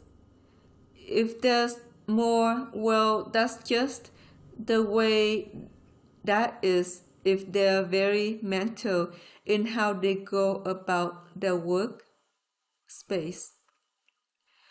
The next one is the orange ray loop. So you can put a yellow box with people there, an orange box on your screen with people there that are in their orange ray loop. Ray loop is like people who want to sway, but they generally want something big. So they're the needy bunch. Put the needy bunch in the orange box for your home life, your work life, wherever it is, and understand that they're needy and you don't want to sway with them. And the orange ray people in your map of life that show up in that color because they're needy. So that helps to define the needy group in your family or your extended family through time or at school even, because they were always in the orange ray in the life map of you. Now the purple group are kind of weird because they're dogmatic.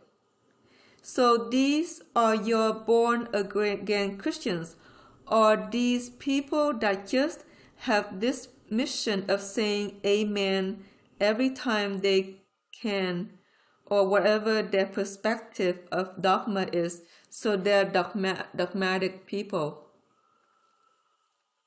Now, if you're in a more mature environment of people that kind of sway together in a business that's more forthright in its understanding of existence.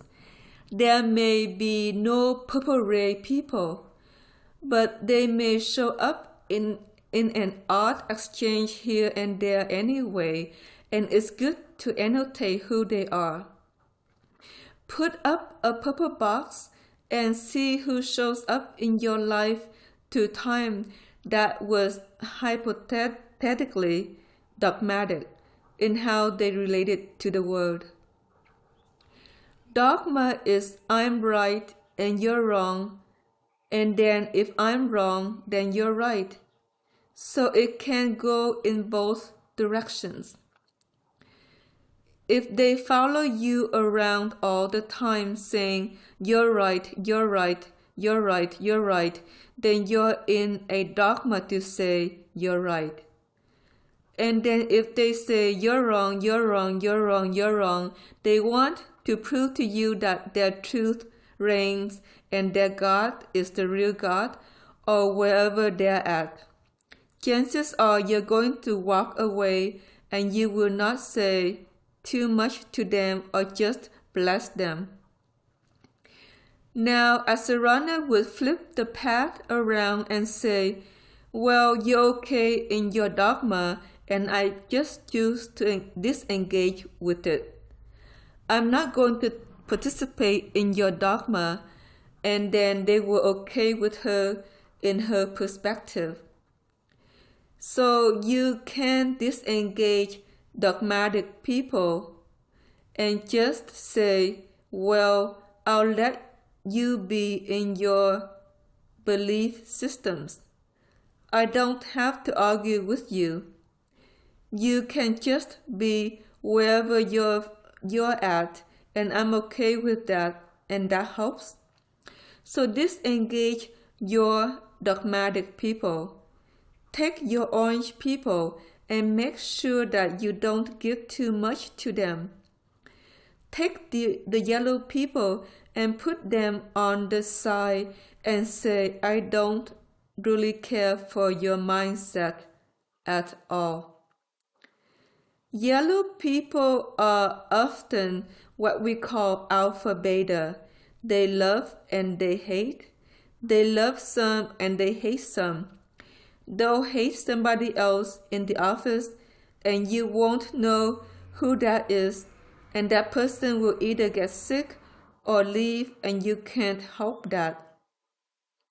If they put you in the hate position, you're going to erase your hate position with them and let them fold or go somewhere else. If you stay in the office, maybe they'll leave. So it's important to identify if anybody at the office has you in the hate line as well as the family. Spiritual groups can cluster in hate systems too. Therefore, if you're in a spiritual group, you want to look if anybody put you in the hate position. Now, we in DAS don't go into hate positions because it's illegal to cease to do that, see? But if you're part of a spiritual group that has non-cease, then perhaps there are hate positions that are there or some other associations that you go into that you enjoy. It's just important to erase the hate lines that show up in your life map, and then those people won't injure you ethereally or physically, and that upsets disease that way. So you let it go, okay? Tell you about hate plates. Every organization, due to Chateau understanding, has a hate map. So many people out of 100 end up hating, and usually it's 4 out of 100. So any organization of 100 or more will have 4 that are hated until they leave, and it's a sad plot because often the job fails or they're thrown out of the business or they get laid off or they get released. So you can look back at the times that you either quit jobs or were released from work.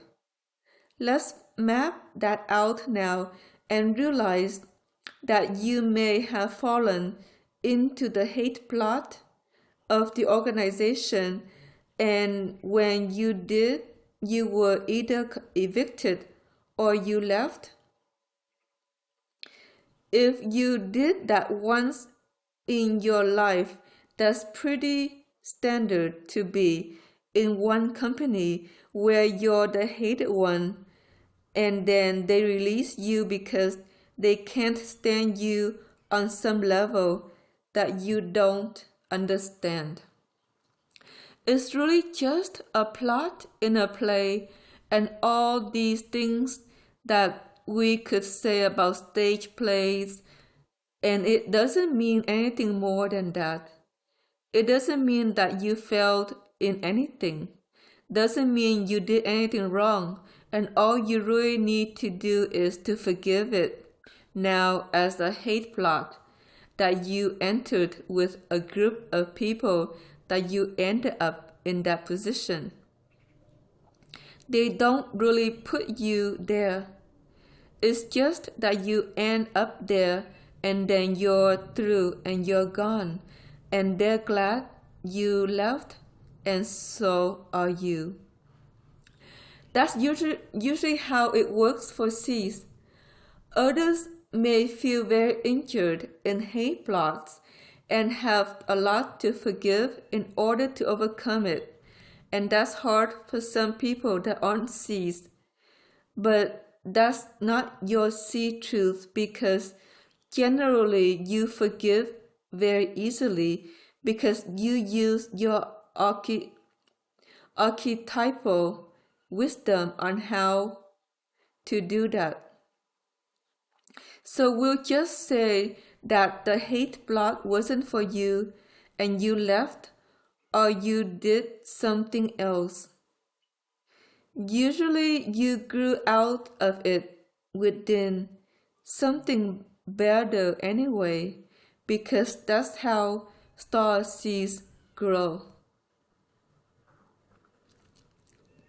Say 3 more things to you: that in your play of you, you're letting go of hate plays today. Hate plays are the ugliest thing you can participate in on any level of existence, and that's the best thing to let go of. The purple play is another play probably to erase if you're around too many dogmatic people. And so if there's a purple line in your life map or two, go ahead and erase them and see how that affects you, because dogmatic people can be very oriented towards hating people that they don't think aligned with their mindset. You're a seed and you have a mindset that swirls of flowers, and chances are, if they feel your mindset and they're dogmatic, they want to squish it, as dogmatic people have mindset that squish anything that thinks beyond the capacity of dogma.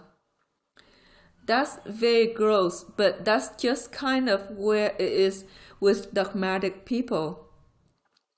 And sometimes whole chapels or ministers form of dogma, and it's all purple, and everybody comes in and bows and says, yes, you're right. Sometimes they feel very unglamorized when they leave because the dogmatic sermon makes them wrong for anything other than what that church believes is right. They can grow to be quite powerful in some cases and even very spastic in some of the things that occur for the members within them. Read about as in Jonestown. That was a totally dogmatic system that ruled over those people, and they committed suicide, which was very weird. So we'll say that dogma reigns in this society, and you probably never belonged to a dogmatic church or group ever. You never would, nor would you be interested in a dogmatic mindset as a friend or anything.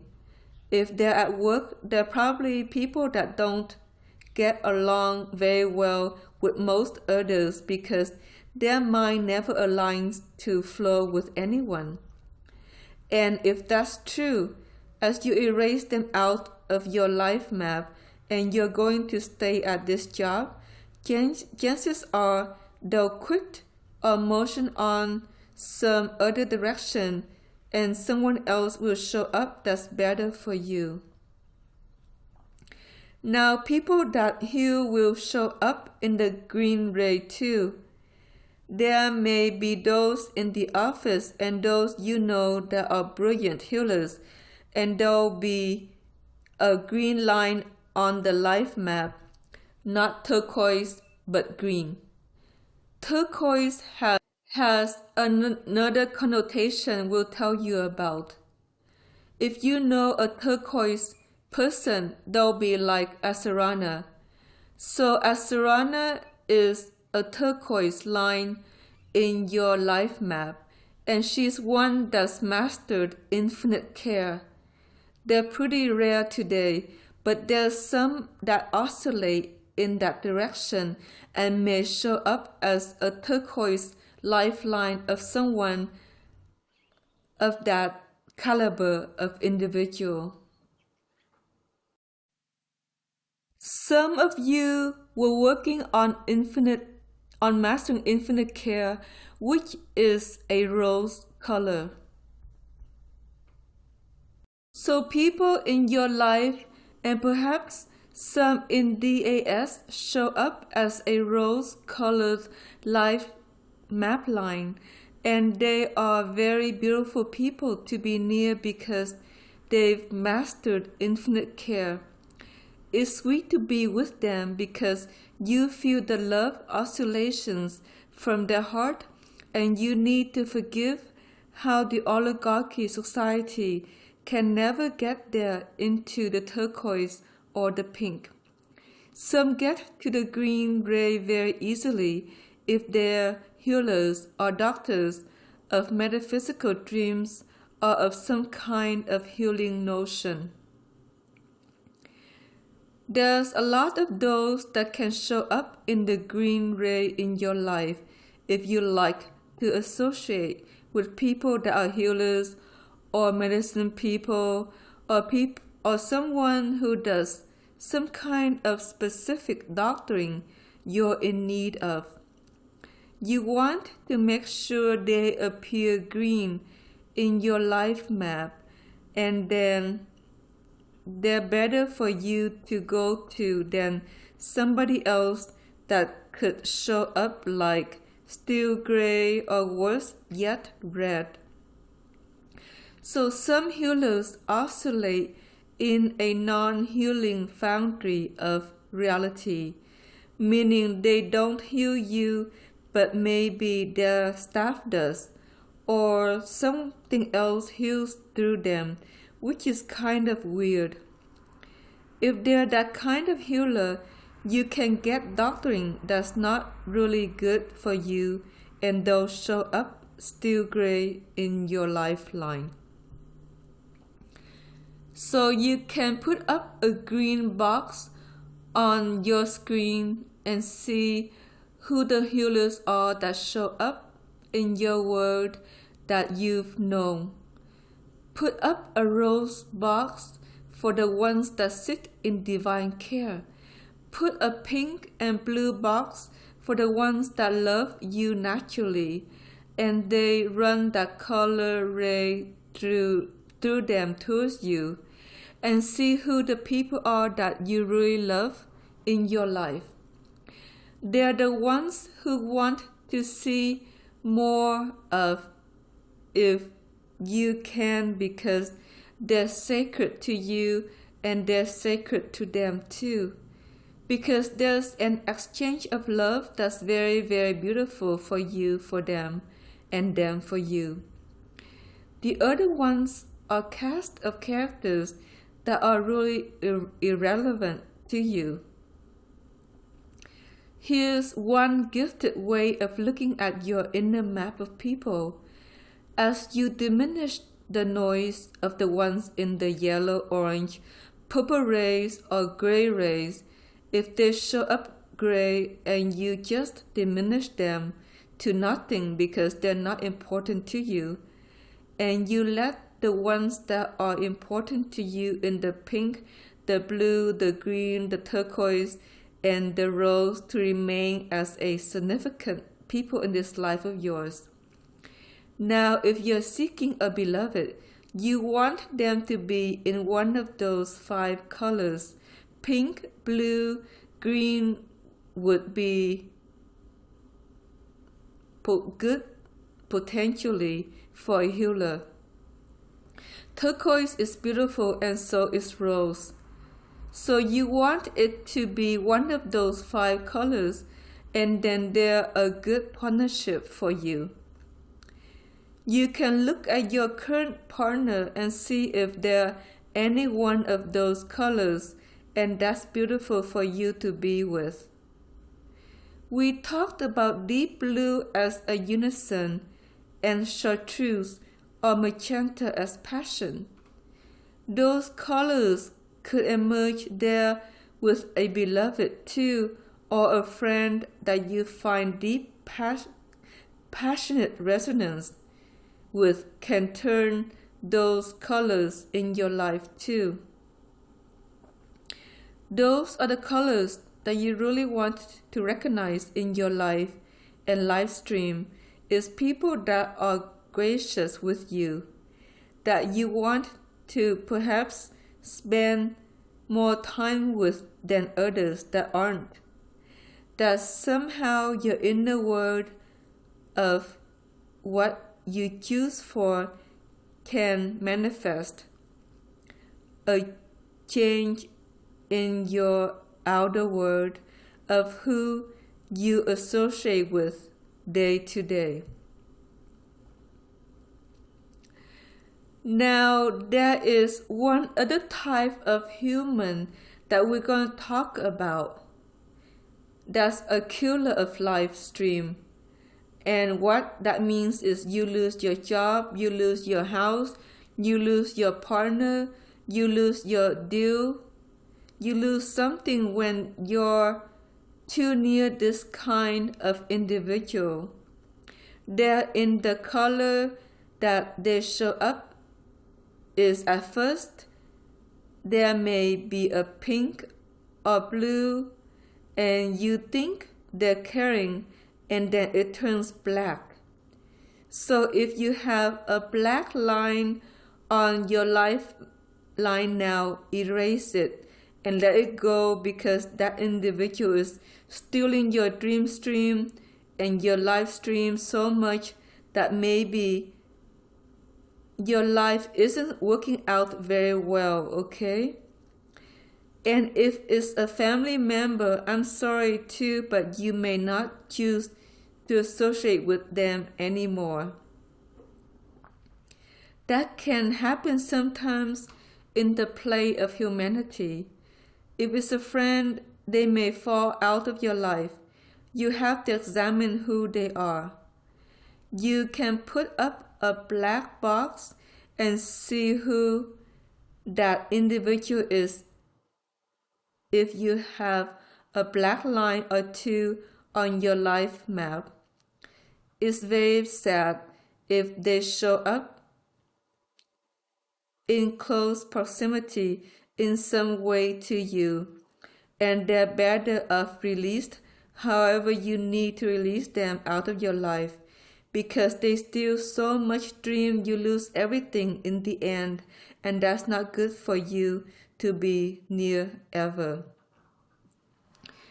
We're going to share with you one more thing about life maps is it will look straight for people who are on the right path with you, and they'll veer off if they're not on the right path near you. And if they go horizontal rather than vertical, then they're really somebody to watch out for, okay? So if you have anybody on a lifeline that's horizontal, then you need to erase them immediately because that's a person that's going to kill your existence. And they usually show up as a gray system, and you don't really need them near you at all. If they're too near you, all your dreams can fall apart, and you really don't need that in your life map. We give you these tools as angels because generally Tao and Tao help with this while you sleep. But if you can see it more lucidly in your internal play, then you dream stream other things that are more gracious and work out for you through time. You see who they are and you know who they are, and you say adios to them because they're not really a friend. You're going to say adios because if you are with them for too long, your whole life is going to fall apart. That's very difficult if you're perhaps working for an organization and one of these people cross your lifeline, or if you've engaged with somebody that's crossed your lifeline. It can happen as there are those with that plot in the world that generally they're very dark and dense and they don't get near star seeds very often. And so we just warned you about it. If you look at your life map every once in a while with your angels, because they put it on your inner screen of your inner world, you see that maybe there's a problem, a red line and a black one you need to erase, perhaps a purple one too, or you may see something crossing it and really want to know who is that individual too. You hear of these stories where everything falls apart, and that's often the cause. If you knew about it earlier, maybe you would have changed it. But generally, starseeds regroup out of any crisis and do better in the long haul anyway. So you get one life crisis like that, and you regroup and do your dreams differently, not to go near the wrong people that hurts your life map, or hurt your live stream, or what it is you're trying to do. So let's bring up those people in your life experience that hurt your life dreams, and we'll put them in a gray box. As you witness who really crossed your path through time and caused all your dreams to fold and not ignite and not do whatever they were supposed to do, then you can forgive them big for perhaps a very difficult lesson for that time of your life. If you have one that seems to be current, erasing it will get them to fall apart away. And that's sometimes best in any kind of association with any group or whatever it is that you've done in this life of yours. Understand that whatever that is sometimes is a fate issue, but usually not for seeds. usually is erased very easily, and the person falls away because she don't really have a fate to lose everything. We usually have a fate to be abundant enough to take ourselves all the way through our dreams of our existences from the day we're born until the day we finally go home. That's all we want to say to you, but sometimes these patterns override you through societal dreaming, and as you dream more internal, you have more control over it and can look at these things inside yourself and foster what you need to for your own existence. That's the purpose of this journey today, to examine the people in your world that care for you and the people in your world that don't, and the people in the world that you can kind of put on the back burner of existence so that they don't bother you as much, and enhance the ones that are beautiful for you to be with in your life story. And then life unfolds and flowers differently in everything that you attempt to accomplish, and you attract more that care for you maybe in your life journey, because there may be many more positions of care to be filled now.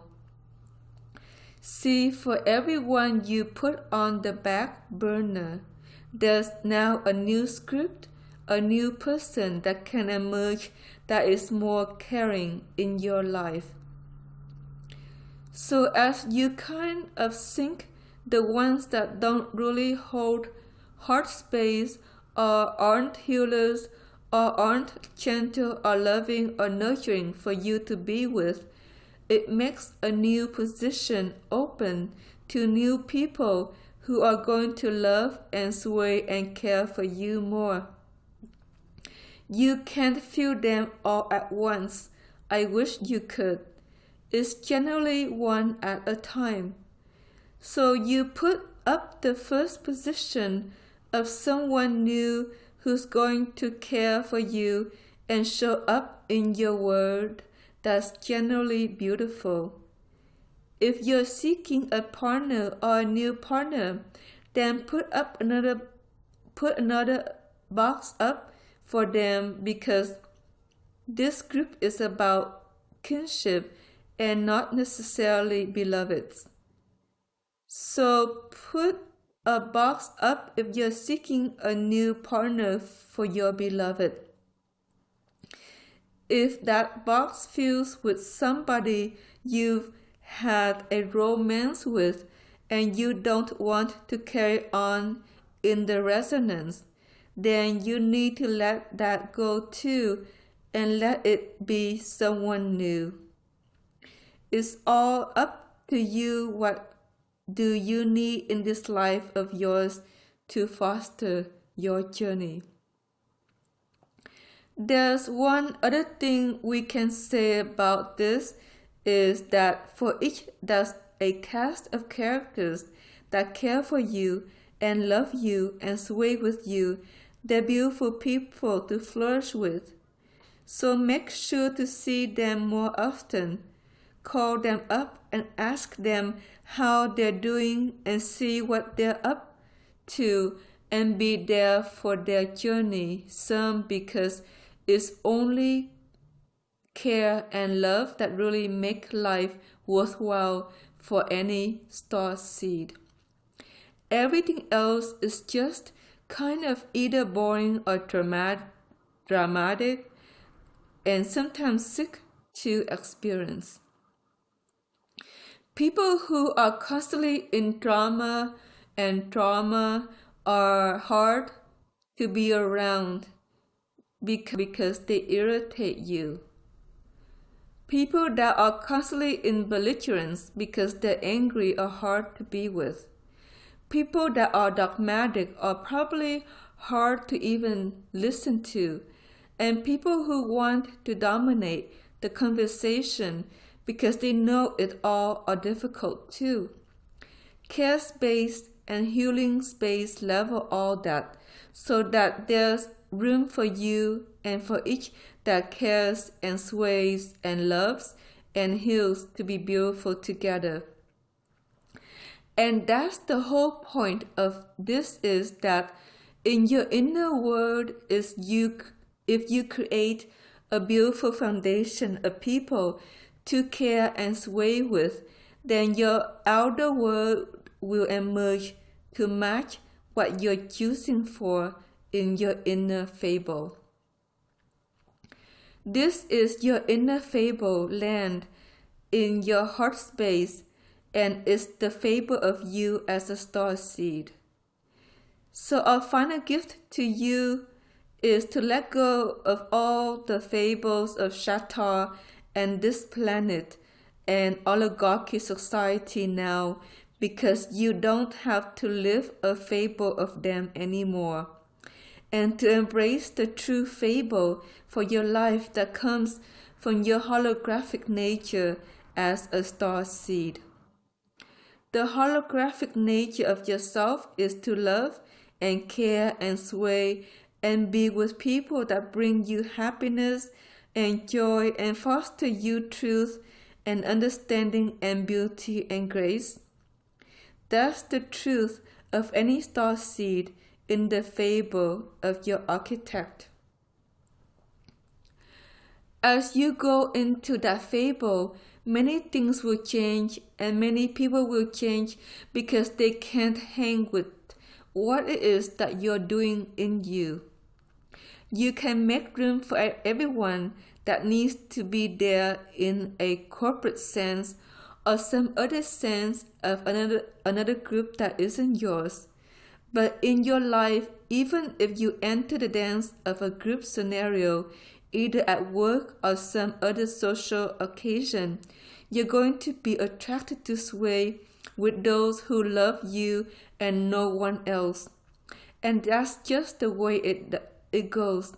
You can go to a convention, and the ones around you are all beautiful, and everybody else does whatever they do because you're in direction of your own inner fable from the inside out. That's the gift of being in your archetypal dream stances as a star seed of you. And so this seed now blesses you with this gift so that you can go forward in your world and oscillate in new directions that really work for you. We bless you in all the love and care and the sway and beauty and grace of an incantation in a star galaxy that you didn't receive in this lifetime of yours here on earth. We bless it for you to understand and experience the grace of yourself as the star seed in your world and not theirs. We thank you for this healing meditation, and please do it many times as you need. We thank you for all that you are and all that you will be ahead in a new journey. You're going to blossom due to the rearrangement of your inner worlds and the opening of your psychic perception to this lifeline of yours ahead. Namaste.